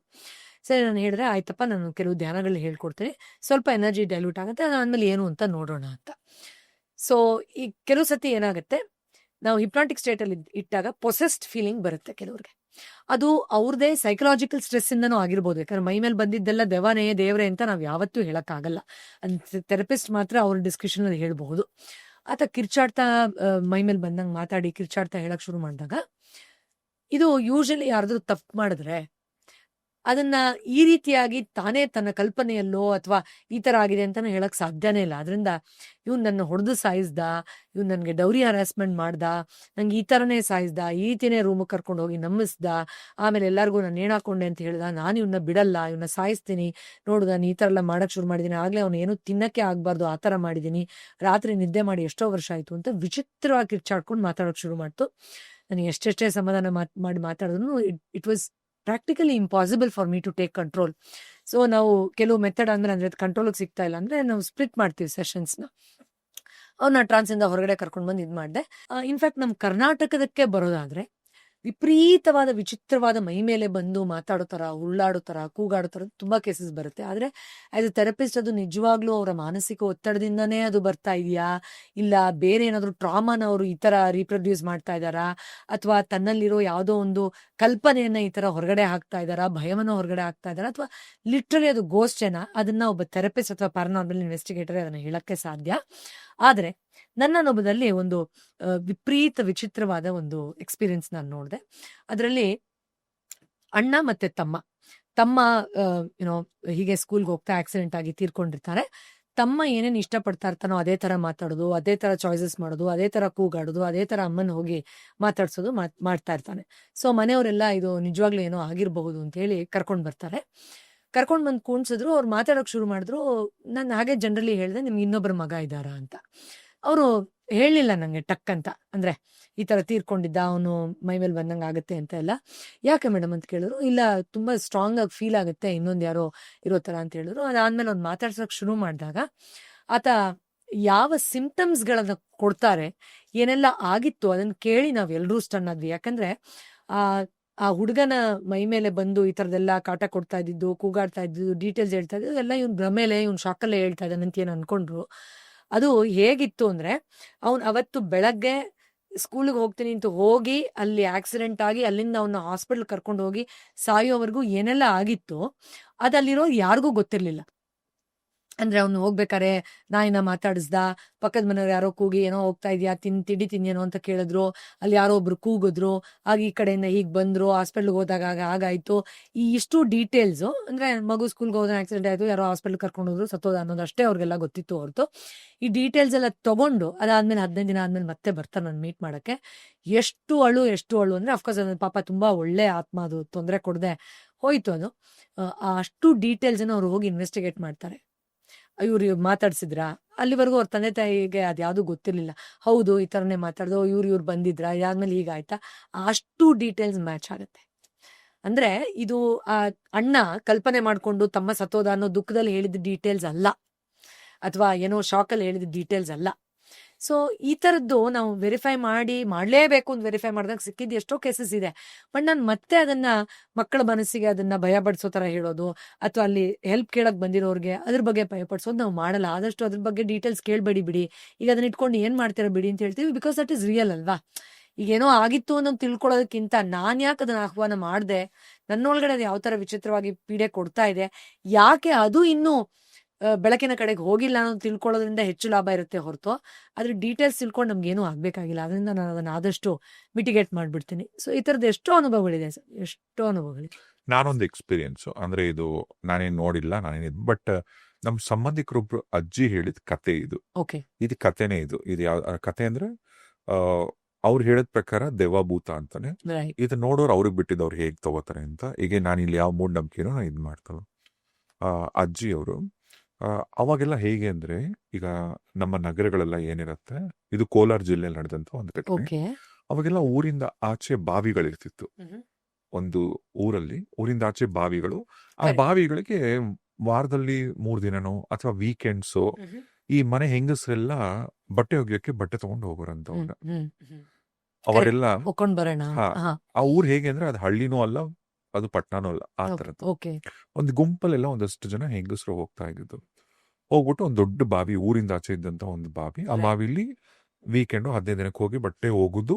ಅದು ಹೇಗೆ ಅಂದ್ರೆ, ಮನೆಯಿಂದ ಅಡಿಗೆ ಮಾಡ್ಕೊಂಡು ತಗೊಂಡು ಹೋಗ್ಬಿಡೋದು ಮಧ್ಯಾಹ್ನಕ್ಕೆ, ಬೆಳಗ್ಗೆನೆ ಬಿಟ್ಬಿಡೋರು. ಬೆಳಗ್ಗೆ ಊಟ ಮಾಡ್ಕೊಂಡು ಮಧ್ಯಾಹ್ನಕ್ಕೆ ಬುತ್ತಿ ತಗೊಂಡು ಮತ್ತೆ ಬಟ್ಟೆ ಎಲ್ಲ ತಗೊಂಡೋಗಿ ಅಲ್ಲಿ ಅವ್ರ ಬಟ್ಟೆ ಒಗ್ದಾಕಿ, ಆ ಬಟ್ಟೆ ಒಣಗೋ ತನಕ ಅಲ್ಲೇ ಇದ್ದು ಓಕೆ, ಇವ್ರು ತಂದಿರೋ ಮಧ್ಯಾಹ್ನ ತಿಂಡಿ ಎಲ್ಲ ತಿಂದು ವಾಪಸ್ ಬರೋದು ಹಿಂಗ್ ಮಾಡ್ತಿತ್ತು. ಇದೇ ತರ ಹೋಗಿ ಬಂದಿದ್ರೆ ಇನ್ನೊಂದ್ಸರಿ ಹೋದಾಗ 2 ದಿನಕ್ಕೇನೋ ಆ ಬಾವಿಲಿ ಇವ್ರು ಈ ಅಜ್ಜಿ ಯಾರಿದಾರಲ್ಲ, ಅವರ ಇನ್ನೊಬ್ರು, ಅಂದ್ರೆ ಇವಾಗ ಅಜ್ಜಿಯವರು, ಅವ್ರ ವಯಸ್ಸಲ್ಲಿ ಇದ್ದಾಗ ನಡೆದಿರೋ ಘಟನೆ ಇದು. ಅವರ ಫ್ರೆಂಡೇ ಒಬ್ರು ಆ ಬಾವಿಲೆ ಆತ್ಮಹತ್ಯೆ ಮಾಡ್ಕೊಂಡ್ಬಿಟ್ಟಿದ್ದಾರೆ. ಆಕೆ ಆತ್ಮಹತ್ಯೆ ಮಾಡ್ಕೊಬೇಕಂದ್ರೆ ಪಾಪ ಎಷ್ಟಾದ್ರೆ ಅವರ ಯಜಮಾನಿದ್ರ ಸಮಸ್ಯೆಯಾಗಿ ಅವರು ಆ ನಿರ್ಧಾರ ತಗೊಂಡಿದ್ದು. ಅವರು ಹೇಗಂದ್ರೆ, ಬಾವಿಲಿ ಬಿದ್ದಾಗ ಈಗ ಹೆಣ್ಮಕ್ಳ ಬಟ್ಟೆ ಎಲ್ಲ ಅದು ಬಾಡಿ ಮೇಲ್ ಬಂದಾಗ ಬಟ್ಟೆ ಎಲ್ಲಿದಾಗ ಅಂದ್ಬಿಟ್ಟು ಈ ಸೇಫ್ಟಿ ಪಿನ್ಸ್ ಬರುತ್ತಲ್ಲ, ಓಕೆ, ಬಟ್ಟೆ ಪಿನ್, ಸೇಫ್ಟಿ ಪಿನ್, ಹೌದು ಹೌದು, ಆ ಸೇಫ್ಟಿ ಪಿನ್ ಸೀರೆ ಎಲ್ಲಾ ಕಡೆ ಫುಲ್ ಕಂಪ್ಲೀಟ್ ಓಕೆ, ಎಲ್ಲಾ ಕಡೆ ಕವರ್ ಮಾಡ್ಕೊಂಡ್ಬಿಟ್ಟಿದ್ರಂತೆ ಬಾವಿಗೆ ಹಾರೋ ಮುಂಚೆ. ಬಿಕಾಸ್ ನೀರಲ್ಲಿ ಬಿದ್ದ ನಂತರ ಬಟ್ಟೆ ಏನಾದ್ರು ಒಂದ್ ಸ್ವಲ್ಪ ಹಿಂದಕ್ಕೆ ಹೋದ್ರೆ ಹಬ್ಬಾ ಮರ್ಯಾದೆ ಹೋಗುತ್ತೆ. ಪಾಪ ಹಂಗೆಲ್ಲ ಯೋಚನೆ ಮಾಡಿ ಆಕೆ ಮಾಡ್ಕೊಂಡಿದ್ದಂತೆ. ಆಮೇಲೆಲ್ಲ ಊರವ್ರಿಗೆ ಗೊತ್ತಾಗಿದೆ, ಅಷ್ಟೊತ್ತು ತೀರ್ಕೊಂಡಿದ್ರು ಅವರಲ್ಲಿ ಬಾವಿಲ್ ಬಿದ್ಮೇಲೆ ತಂದು ಅಂತ್ಯಕ್ರಿಯೆ ಎಲ್ಲ ಮಾಡಿದ್ದಾರೆ.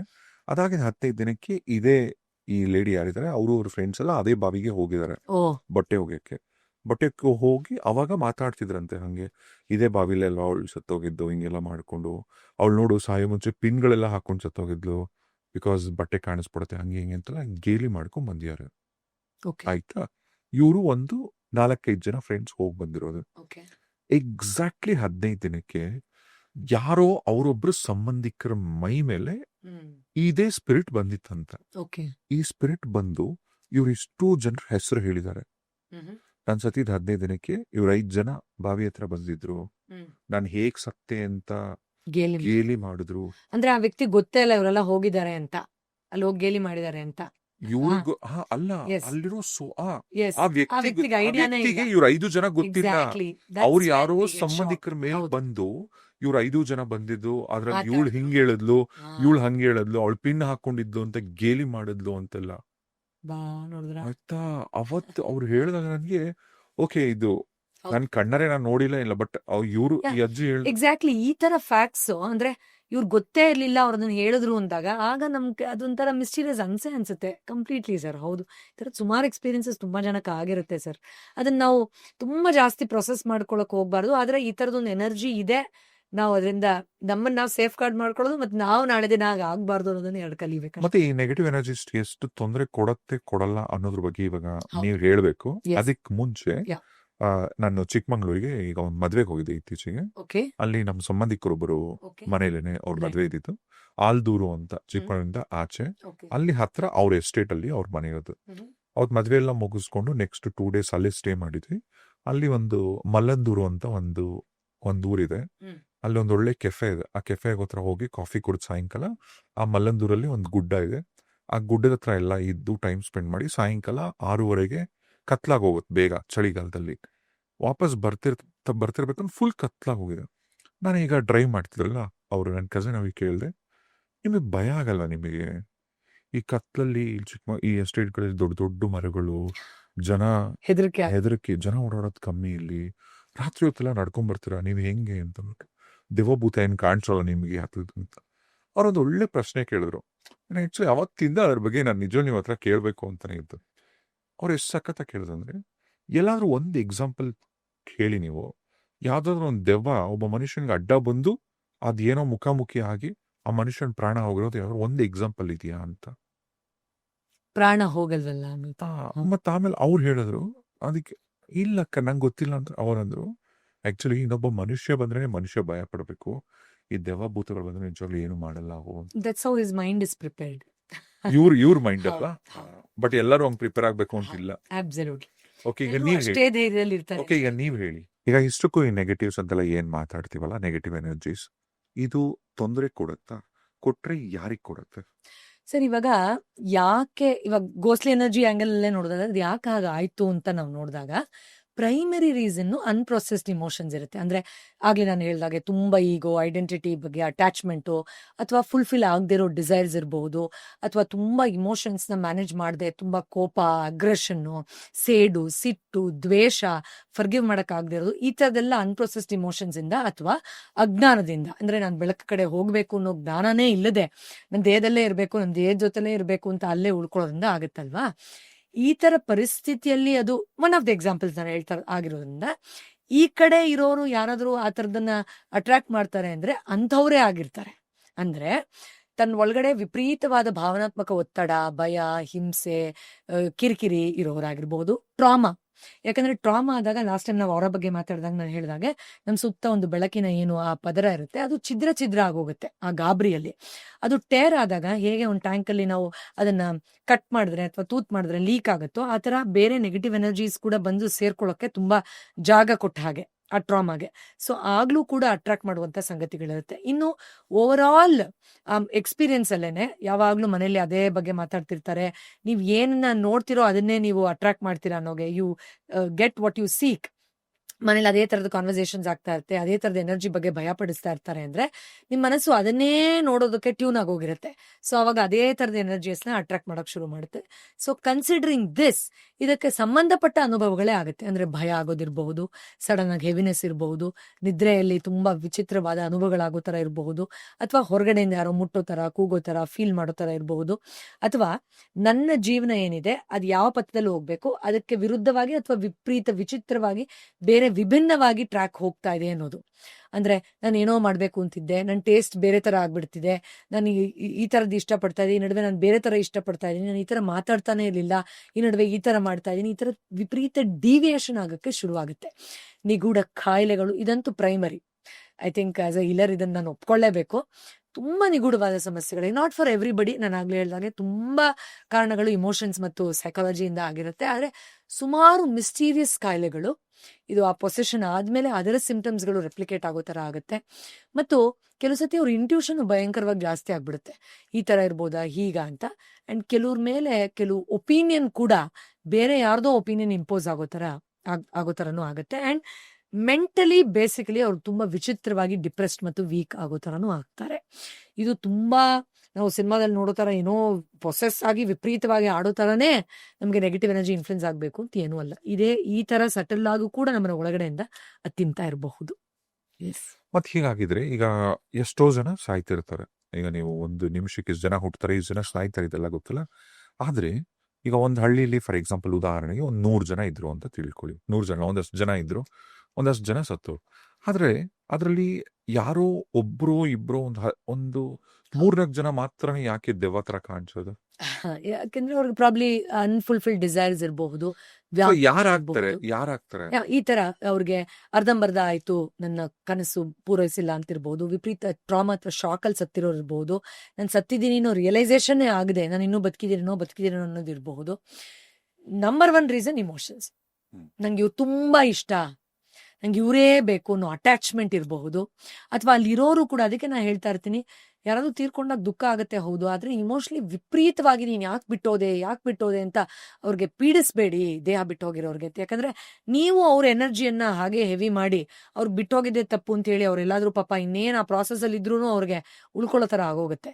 ಅದರಿಂದ ಅಟ್ಯಾಚ್ಮೆಂಟು, ವಿಪರೀತ ಆಸೆ, ಅನ್ಫುಲ್ಫಿಲ್ಡ್ ಡಿಸೈರು, ಫಿಯರು, ಶಾಕು, ಜ್ಞಾನನೇ ಇಲ್ಲ. ಇದಾದ್ಮೇಲೆ ಇದ್ದದ್ದು ತಾತ್ಕಾಲಿಕ, ಇದು ದೇಹ ಬಿಟ್ಟು ನಾನು ಬಟ್ಟೆ ಬದಲಾಯಿಸೋ ತರ ಬೇರೆ ಇದಕ್ಕೆ ಹೋಗ್ಬೇಕು, ಇನ್ನೊಂದು ಲೈಫ್ ಟೈಮ್ ಸರ್ಕಲ್ ಅಲ್ಲಿ ಹೋಗ್ಬೇಕು ಅನ್ನೋ ಜ್ಞಾನನೇ ಇಲ್ಲದೆ ಇದ್ದಾಗ ಈ ತರದೆಲ್ಲ ಕಂಡೀಷನ್ಸ್ ಅಲ್ಲಿ ಆಗುತ್ತೆ. ಆದ್ರೆ ಆಕ್ಸಿಡೆಂಟ್ ಆಗಿರೋರೆಲ್ಲ ದೇವ ಆಗ್ತಾರೆ, ಸುಳ್ಳು. ಕೊಂಡಿರೋರೆಲ್ಲ ದೇವ ಆಗ್ತಾರೆ, ಸುಳ್ಳು. ಈ ತರ ಸತ್ತಿರೋರೆಲ್ಲ ದೇವ ಆಗ್ತಾರೆ, ಸುಳ್ಳು. ಯಾರ್ಯಾರು ದೇವ ಆಗ್ತಾರೆ ಅನ್ನೋದು ಅವ್ರವ್ರು ಹೇಗೆ ಪ್ರೊಸೆಸ್ ಮಾಡ್ಕೊಂಡಿದ್ದಾರೆ ಅವ್ರ ಲೈಫಲ್ಲಿ ಅನ್ನೋದ್ರ ಮೇಲೆ ಡಿಪೆಂಡ್ ಆಗುತ್ತೆ. ಸೊ ಅದು ಮಾತ್ರ ಖಂಡಿತ ನಂಬಕ್ ಸಾಧ್ಯ. ಸೊ ಯಾರಾದ್ರೂ ಅವರ ಜೀವನ ಜರ್ನಿ ಮುಗಿಸಿ ದೇಹ ಬಿಟ್ಟು ಹೊರಟಾಗ ಹೌದು, ಬಿ ಥ್ಯಾಂಕ್ಫುಲ್. ಕಳಿಸ್ಕೊಟ್ಟು ಎಸ್, ನೋವಾಗತ್ತೆ, ಹೌದು. ಆ ಅಟ್ಯಾಚ್ಮೆಂಟ್ ನ ದಯವಿಟ್ಟು ಅವ್ರ ಬೆನಿಫಿಟ್ಗೋಸ್ಕರ ಆದ್ರೂ ಬಿಡಿ. ನೀವು ಸಾಯ್ಲೇಬಾರ್ದಾಗಿತ್ತು ಅಂತ ಹೇಳ್ತಾರೆ. ಈಗ ಕೆಲವರು ಅಪ್ಪ ಅಮ್ಮ ತೀರ್ಕೊಂಡಾಗ ನೀವು ಸಾಯ್ಬಾರ್ದಾಗಿತ್ತು, ಯಾಕೆ ಸತ್ರಿ ಅಂತ ವಿಪರೀತ ಏನ್ ಮಾಡ್ತಾರೆ. ಆತ್ಮಕ್ಕೂ ಅದು ಖುಷಿ ಕೊಡೋಲ್ಲ. ನಮ್ಮೆಲ್ಲರಿಗೂ ಫ್ರೀಡಮ್ ಇದೆ, ಯಾವಾಗ ಹುಟ್ಬೇಕು ಯಾವಾಗ ಸಾಯ್ಬೇಕು ಅನ್ನೋ ಆ ಫ್ರೀ ವಿಲ್ ಇದೆ. ಅದನ್ನ ಪ್ರಶ್ನೆ ಮಾಡಕ್ ಹೋದಾಗ ಅವ್ರ ಪಾರ್ಟ್ ಆಫ್ ದ ಇಮೋಷನ್ಸ್ ನಮ್ಮಲ್ಲಿ ನೀವು ಕೇಳಿರ್ಬಹುದು ಕೆಲವು ಸ್ಟೋರಿಗಳಲ್ಲಿ, ಅವ್ರ ಐಟಮ್ ಇಟ್ಕೊಂಡಿದ್ದೆ, ಅವಾಗವರೆಗೂ ನಂಗೆ ಡಿಸ್ಟರ್ಬ್ ಆಗ್ತಾ ಇತ್ತು, ಅದಕ್ಕೆ ತಗೊಂಡೋಗಿ ಒಂದಿನ ಬಿಸಾಕ್ ಬಂದ್ಬಿಟ್ಟೆ ಅಂತೆಲ್ಲ ಹೇಳ್ತಾರೆ. ಬಿಕಾಸ್ ಆ ಇಮೋಷನ್ಸ್ ಡೆಫಿನೆಟ್ಲಿ ರಿಫ್ಲೆಕ್ಟ್ ಆಗುತ್ತೆ ಐಟಮ್ಸ್ ಮೇಲೂ. ಅವ್ರಿಗೆ ಅವ್ರ ಆ ಚೇರ್ ಮೇಲೆ ತುಂಬಾ ವ್ಯಾಮೋಹ ಇತ್ತು, ಅದನ್ನ ಮುಟ್ಟಕ್ ಹೋದೆ, ಅವತ್ತು ಯಾಕೋ ಒಂಥರ ಆಗ್ಬಿಡ್ತು ನನಗೆ ಅಂತೆಲ್ಲ ಎಷ್ಟು ಜನ ಹೇಳ್ತಾರೆ. ಇದನ್ನೆಲ್ಲ ನಾವು ಹೇಗೆ ಸುಮ್ಮನೆ ಏನೋ ಹೇಳ್ತೇವೆ ಅಂತ ಹೇಳಕ್ಕಾಗತ್ತೆ? Because your emotions has an imprint on the item you use. Okay, ಈಗ ಹಂಗಿದ್ರೆ ಯಾರನ್ನ ಸತ್ತೋದ್ರೆ ಅವರ ಬಟ್ಟೆಗಳಿಂದ ಹಿಡಿದು ಅವ್ರಿಗೆ ಸಂಬಂಧಪಟ್ಟಂತ ಎಲ್ಲಾ ವಸ್ತುಗಳನ್ನ ಕೊಟ್ಬಿಡಿ ಅಂತ ಹೇಳ್ತಾರೆ. ಬೆಟರ್. ಕೆಲವರು ಯಾವ್ದೋ ದೇವಸ್ಥಾನ ತರ ಇಟ್ ಬಂದ್ಬಿಡಿ ಅಂತಾರೆ, ಏನಾದ್ರು ಆ ಥರದ್ದು. ಹಿಂಗೆಲ್ಲ ಇದ್ದಾಗ ಎಲ್ಲ ಬಿಟ್ಬಿಡ್ತಾರೆ, ಎಲ್ಲ ಕೊಟ್ಬಿಡ್ತಾರೆ, ಓಕೆ. ಆದ್ರೆ ಅವರು ಕೊಟ್ಟೋದಂತ ಬಂಗಾರ, ಆಸ್ತಿ, ಅದೆಲ್ಲ ಹೌದು, ಖಂಡಿತ ನಾನು ಹೇಳ್ತೀನಿ, ಅದಕ್ಕೊಂದು ಪ್ರೇಯರ್ ಮಾಡಿನ ಉಪಯೋಗಿಸಿ ಅಂತ. ಇದನ್ನ ಆಶೀರ್ವಾದ ತರ ತಗೊಳ್ತಾ ಇದೀವಿ, ನಿಮ್ಗೆ ಇದ್ರ ಮೇಲೆ ಏನಾದ್ರು ವ್ಯಾಮೋಹ ಇದ್ರೆ ದಯವಿಟ್ಟು ಅದನ್ನ ಮುಂದಕ್ಕೆ ಬಿಟ್ಟು ಹೋಗಿ. ಮುಂದಿನ ಜನ್ಮಗಳಲ್ಲಿ ನಾವು ನಿಮ್ಗೆ ಸಹಾಯಕರಾಗಿ ಅಥವಾ ನಿಮ್ಮ ವಂಶದಲ್ಲಿ ಬಂದು ಅದನ್ನ ನಾವು ಅಕಸ್ಮಾತ್ ನಿಮ್ಗೆ ಅಷ್ಟು ವ್ಯಾಮೋಹ ಇದ್ರೆ ಅದನ್ನ ನಾವು we will definitely do an energy exchange. And ನಾನು ಯಾವಾಗ್ಲೂ ಇದನ್ನ ಗ್ರೇಟ್ಫುಲ್ ಆಗಿ ಉಪಯೋಗಿಸ್ತೀನಿ, ಸತ್ಪ್ರಯೋಗ ಮಾಡ್ತೀನಿ. ಖಂಡಿತ ಮಾಡ್ಬೇಕು ಸರ್, ಖಂಡಿತ ಮಾಡ್ಬೇಕು. ಬಟ್ ಐಟಮ್ಸ್ ಅನ್ನು ಕೂಡ ನೀವು ಪ್ರೇ ಮಾಡಿ ಉಪಯೋಗಿಸಬಹುದು, but you never know. Because ನಾವು ಕಂಟಿನ್ಯೂಸ್ ಆಗಿ ಉಪಯೋಗಿಸೋ ಐಟಮ್ಸ್ ಅಲ್ಲಿ ಹೆಚ್ಚು ಅದ್ರ ಮೇಲೆ ಅಟ್ಯಾಚ್ಮೆಂಟ್ ಇರುತ್ತೆ, ಡೆಫಿನೆಟ್ಲಿ ಇರುತ್ತೆ. Always better to let go. Okay, ಈಗ ನಿಮ್ಗೆ ನೆಗೆಟಿವ್ ಎನರ್ಜೀಸ್ ಏನು ಅಫೆಕ್ಟ್ ಮಾಡ್ಲೇಬಾರ್ದು, ನಿಮಗೆ ಕಾಣಿಸ್ಲೇಬಾರ್ದು, ಇಂಥದ್ದು ಏನು ಎಕ್ಸ್ಪೀರಿಯನ್ಸ್ ಆಗ್ಲೇಬಾರ್ದು ಅಂದ್ರೆ ನೀವು ಏನೇನೆಲ್ಲ ಮುತುವರ್ಜಿ ವಹಿಸ್ಬೇಕು? ಹೌದು, ಈಗ ನೀವು ಲೋ ಫ್ರೀಕ್ವೆನ್ಸಿಯಲ್ಲಿ ಇದ್ರೆ ಲೋ ಫ್ರೀಕ್ವೆನ್ಸಿ ಅಟ್ರಾಕ್ಟ್ ಆಗುತ್ತೆ. ಇದನ್ನ ನಾನು ಆಲ್ಮೋಸ್ಟ್ ಎಲ್ಲ ಎಪಿಸೋಡ್ ಅಲ್ಲೂ ಹೇಳಿದ್ದೀನಿ. ನಿಮ್ಮ ಫ್ರೀಕ್ವೆನ್ಸಿನ ಲೈಟರ್ ಮಾಡ್ಕೊಳ್ಳಿ. ಅದಕ್ಕೆ ನಾವು ಖಂಡಿತ ಒಂದಷ್ಟು ಈ ಎನರ್ಜಿ ಕ್ಲೆನ್ಸಿಂಗ್ ಅನ್ನ ಮಾಡ್ಕೊಳ್ಳೇಬೇಕು. ಅಂದ್ರೆ ಈಗ ಹೇಗೆ ನಾವು ಬಾಡಿ ಹೈಜೀನ್ ಮಾಡ್ತೀವಲ್ಲ, ಕೈ ತೊಳಿದೆ ಊಟ ಮಾಡಬೇಡ, ಕಾಲು ಚಪ್ಪಲಿ ಹಾಕಿದ್ಯಾ ಕಾಲು ತೊಳ್ಕೊಂಡು ಒಳಗಡೆ ಬಾ, ಬ್ರಷ್ ಮಾಡಿದೆ, ಹೌದು, ಬಾಡಿ ಹೈಜೀನ್. ಎಕ್ಸಾಕ್ಟ್ಲಿ ಅದೇ ತರ ಎನರ್ಜಿ ಹೈಜೀನ್. ನೀವಾಗ್ಲೇ ಹೇಳಿದ್ರಲ್ಲ, ಯಾವ್ದಾದ್ರು ಸಾವಿಗೆ ಹೋಗಿ ಬಂದ್ರೆ ಸ್ನಾನ ಮಾಡದೆ ಒಳಗಡೆ ಬರಂಗಿ, ಆಚೆನೆ ಸ್ನಾನ ಮಾಡಿಸ್ತಾ ಇದ್ರು ಅವಾಗೆಲ್ಲ, ಅಲ್ವಾ ಸರ್? ಇವಾಗೆಲ್ಲ ನಾವು ಮನೆ ಒಳಗಡೆವರೆಗೂ ಬರ್ತೀವಿ. ಸೊ ಆ ತರ energy hygiene you have to follow. ಅದೇನು ತುಂಬಾ ಕಷ್ಟ ಅಲ್ಲ, ಬಟ್ ಭಯದಲ್ಲಿ ಮಾಡಬೇಡಿ, ಹೆದರ್ಕೊಂಡು ಮಾಡಬೇಡಿ. ಏನೇನೆಲ್ಲ ಮಾಡ್ಬೋದು ಎನರ್ಜಿ ಹೈಜೀನ್ ಅಲ್ಲಿ? ಮೊದಲು ನಿಮ್ಮ ಇಮೋಷನ್ಸ್ನ ನೀವು ಪ್ರೊಸೆಸ್ ಮಾಡ್ಕೊಳ್ಳೋಕೆ ಅವಾಗ ಟೈಮ್ ತಗೊಳ್ಳಿ. ನಿಮ್ಗೆ ಬ್ರೇಕಪ್ ಆಯ್ತು, ಅದೊಂದು ಟ್ರಾಮಾ, ಆ ಹೆವಿನೆಸ್ ಅಲ್ಲಿ ನೀವಿದ್ರೆ ಖಂಡಿತ ಇನ್ನೊಂದು ಯಾವುದೋ ಆತ್ಮ ನಂಗೆ ಬ್ರೇಕಪ್ ಆಯ್ತು ಅಂತ ಸೂಸೈಡ್ ಮಾಡ್ಕೊಂಡು ಅಲ್ದಾಡ್ತಾ ಇದ್ರೆ ನೀವು ಅದಕ್ಕೆ ಟಿಕೆಟ್ ಕೊಟ್ಟಂಗೆ ಅಲ್ವಾ? ನೀವೆಲ್ಲೋ ಹೋಗಿರ್ತೀರಾ. ಸೊ ಅದು ಆ ಥರನೇ ಏನೋ ನನ್ಗೆ ಈ ವಸ್ತು ಕಳೆದೋಯ್ತು ಅಂತ ನೀವು 2 ವರ್ಷ ವಿಪರೀತ ಡಿಪ್ರೆಷನ್ ಇದ್ರೆ, ಯಾವ್ದೋ ಡಿಪ್ರೆಷನ್ ಅಲ್ಲೇ ಕುಡ್ದ್ಬಿಟ್ಟು ಎಲ್ಲೋ ಸತ್ತು ಆಕ್ಸಿಡೆಂಟ್ ಆಗಿ ತೇಲಾಡ್ತಾ ಇದ್ರೆ ಅದು ಐಡೆಂಟಿಫೈ ಮಾಡುತ್ತೆ ನಂತರನೇ ಯಾವ್ದೋ ಇದೆ, ನಾನೇ ಇರ್ಬೋದು ಅದು ಅಂತ. ಯಾಕಂದ್ರೆ ಅದಕ್ಕೆ ಫಸ್ಟ್ ಆಫ್ ಆಲ್ ಗೊತ್ತಿರಲ್ಲ ನನ್ನ ದೇಹ ಹೊಟ್ಟೋಗಿದೆ ಅಂತ. ಇಮೋಷನಲ್ಲಿ ಠಕ್ ಅಂತ ಜಂಪ್ ಆಗಕ್ಕೆ ಈಸಿ ಆಗತ್ತೆ. ಅದಕ್ಕೆ ನಾವು ಹೇಳ್ತೀವಿ ರೂಮಲ್ಲಿ ನಾನು ಇದ್ದೆ, ನನಗೆ ಯಾಕೆ ಬರ್ಲಿಲ್ಲ, ನಿನಗೆ ಯಾಕೆ ಬಂದ್ಬಿಡ್ತು ಅಂತ ತಮಾಷೆ ಮಾಡ್ತೀವಿ. ಬಟ್ ನಮಗೆ ಗೊತ್ತಿರಲ್ಲ ನನ್ನ ಅನ್ಹೈಜಿನಿಕ್ ಇಮೋಷನಲ್ ಇಂದ ಒಂದು ಲ್ಯಾಕ್ ಇಂದಾನೇ ನಾನು ಅದನ್ನ ಅಟ್ರಾಕ್ಟ್ ಮಾಡಿದೆ ಅನ್ನೋದು ನಮ್ಗೆ ಗೊತ್ತಿರಲ್ಲ. ಸೊ ಕೂತ್ಕೊಂಡು ಅದನ್ನ ಪ್ರೊಸೆಸ್ ಮಾಡಿ, ರಿಲೀಸ್ ಮಾಡಿ. ಅದರಿಂದ emotional processing is so important sir. ಇಲ್ಲಾಂದ್ರೆ we go on picking up similar energies. In fact ನಾನು ಇನ್ನೊಂದು ಚೂರು ಸೆನ್ಸಿಟಿವ್ ವಿಷಯ ಹೇಳ್ತೀನಿ, ಇಫ್ ಯು ಡೋಂಟ್ ಮೈಂಡ್. ಎಷ್ಟೋ ಜನಕ್ಕೆ ಈಗ ಮದುವೆ ಆದ್ಮೇಲೆ ಗಂಡನಿಂದ ಆ ದೈಹಿಕ ಸುಖ ಅಥವಾ ಆಕ್ಸೆಪ್ಟೆನ್ಸು ಅದು ಸಿಗ್ತಾ ಇಲ್ಲ ಅಂತ ಆ ಸೆಕ್ಷುವಲ್ ಡಿಸ್ಕಂಟೆಂಟ್ಮೆಂಟ್ ಗಂಡಸ್ಗಾಗ್ಲಿ ಹೆಂಗಸ್ಗಾಗ್ಲಿ ತುಂಬಾ ಡೀಪ್ ಆಗಿರುತ್ತೆ. ಅದನ್ನ ಎಷ್ಟು ತಲೆಗೆ ಹಚ್ಕೊಂಡ್ ಬಿಟ್ಟಿರ್ತಾರೆ ಅಂದ್ರೆ, ಸ್ಪಿರಿಚುವಲ್ ಆದ್ರೆ ಅದು ಅಷ್ಟೊಂದು ಕಾಡಲ್ಲ ಅವ್ರಿಗೆ.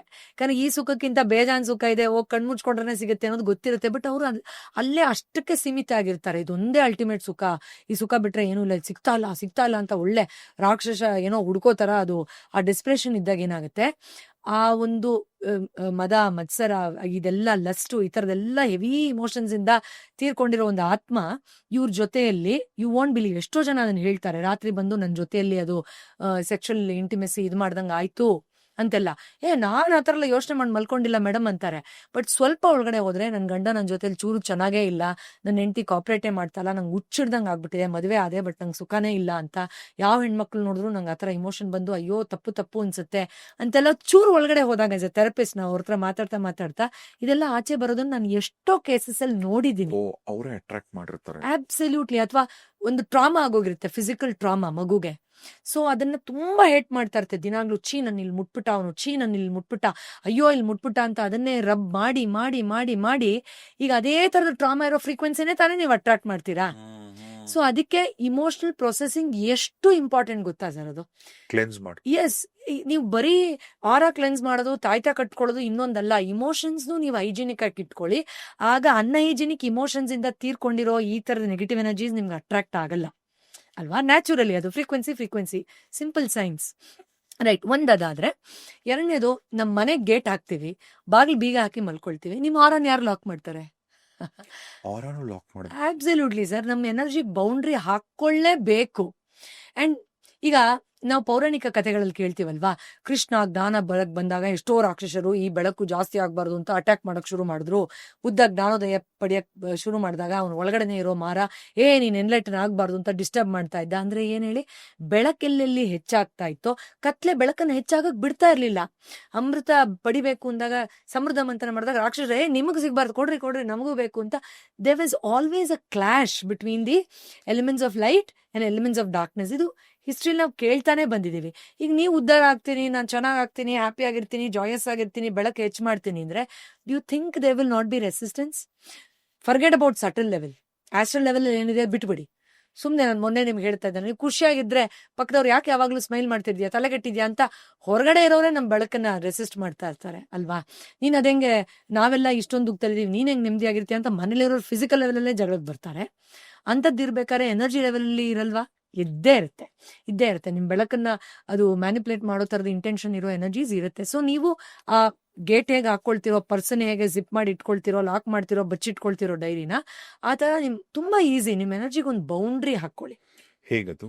ಸೂಪರ್.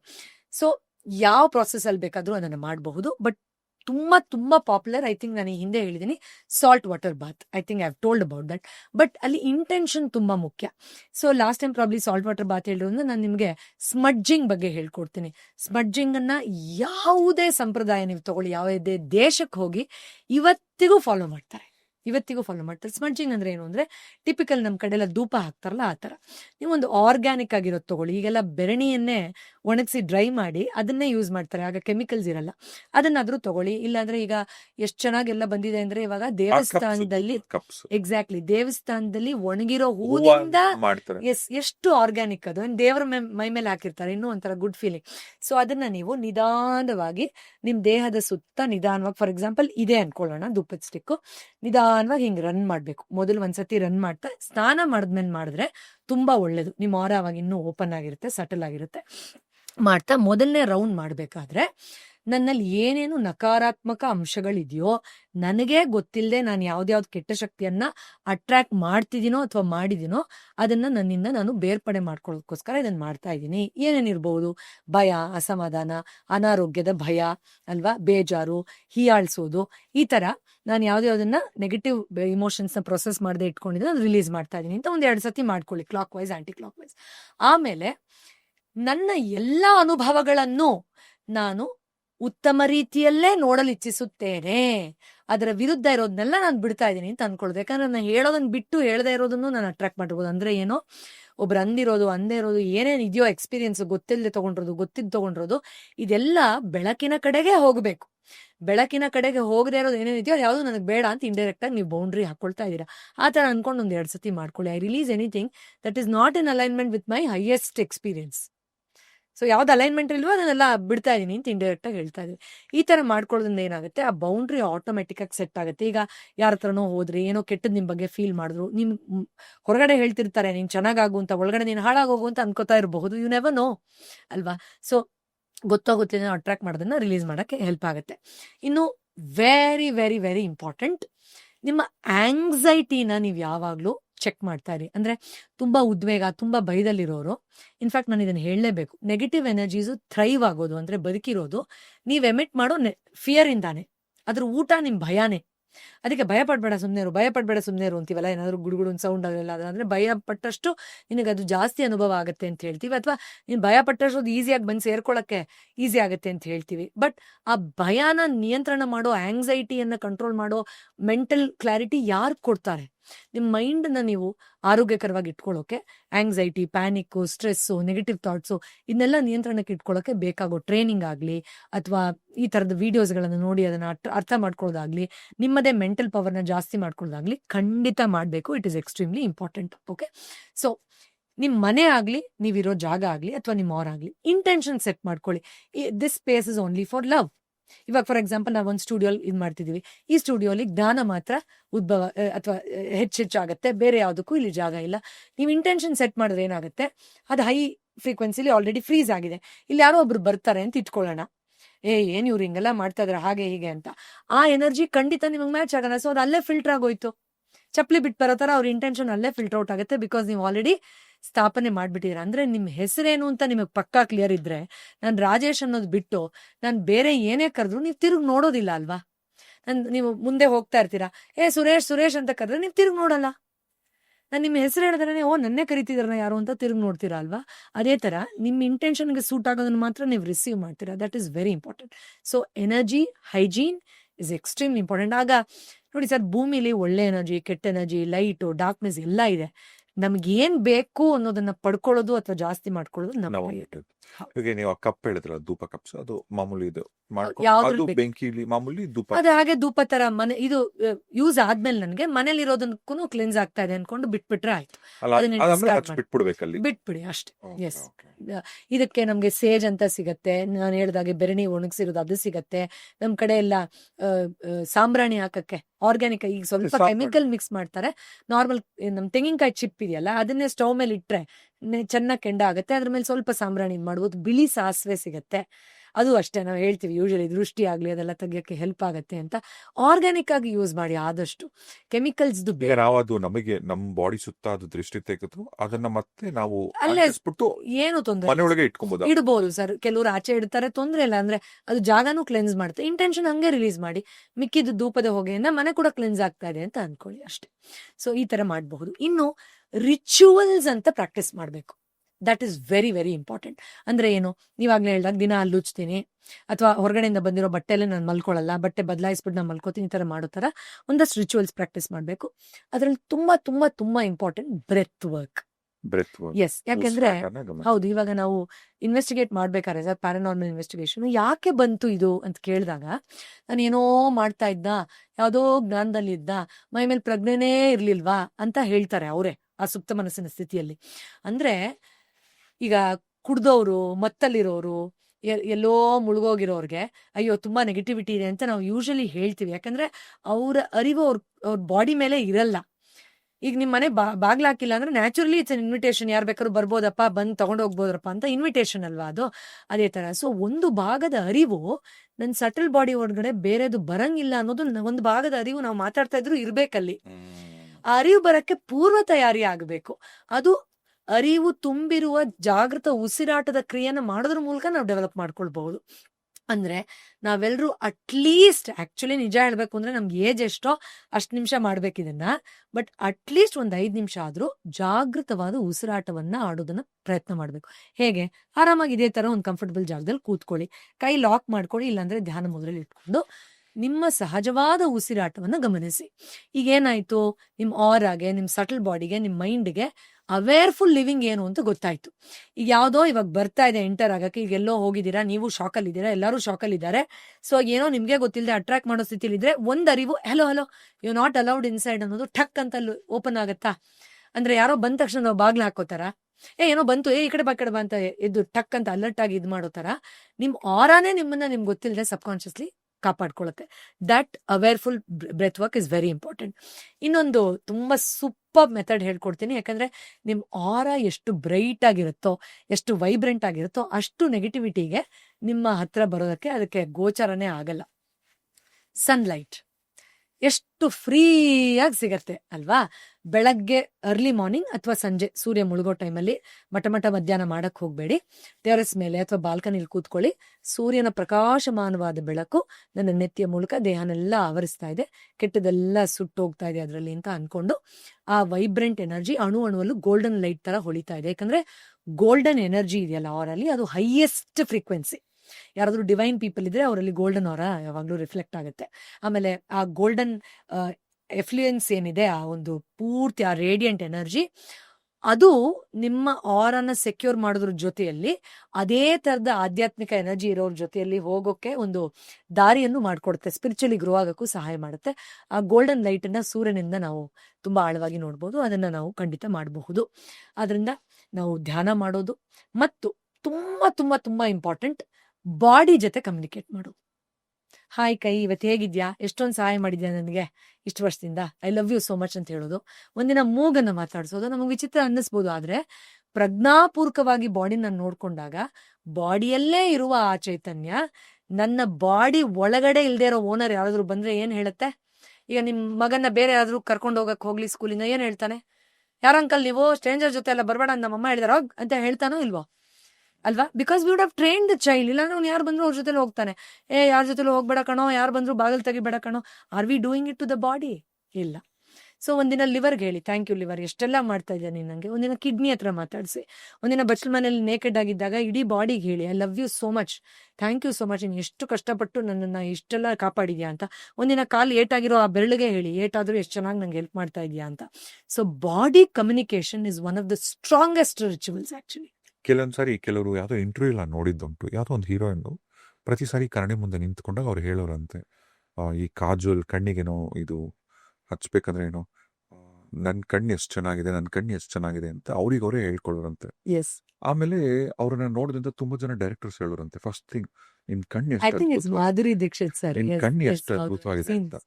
ಹಾಗೆ ನಮ್ಮ ದೇಹದಲ್ಲಿ ಈಗ ನಮಗೆ ನಮ್ ಕಣ್ಣು ಚೆನ್ನಾಗಿದೆ, ಮೂಗ್ ಚೆನ್ನಾಗಿದೆ, ಕಿವಿ ನಮ್ ದೇಹದ ಬಗ್ಗೆ ನಾವು ಒಳ್ಳೇದ್ ಮಾತಾಡ್ತಾ ಹೋದ್ರೆ ನಮಗೆ ಆಕ್ಚುಲಿ ಸ್ಪೆಷಲ್ ಆಗಿ ಕಾಣಿಸಕ್ ಶುರು ಆಗುತ್ತೆ. ಅಬ್ಸಲ್ಯೂಟ್ಲಿ. ಅದರ್ ಪೀಪಲ್ ಅದೇ, ಈಗ ನಿಮ್ಮಲ್ಲಿರೋ ನೆಗೆಟಿವ್ ನ ನೀವು ಹೈಲೈಟ್ ಮಾಡ್ತಾ ಹೋದ್ರೆ ಒಬ್ಬ ಒಳ್ಳೆ ವ್ಯಕ್ತಿನೂ ಕೂಡ ನಿಮ್ಮಲ್ಲಿರೋ ನೆಗೆಟಿವ್ನೇ ಬಂದ ಐಡೆಂಟಿಫೈ ಮಾಡೋ ತರ ಪಾಸಿಟಿವ್ಗೂ ಅದು ವರ್ಕ್ ಆಗುತ್ತೆ. That's why self love is so important.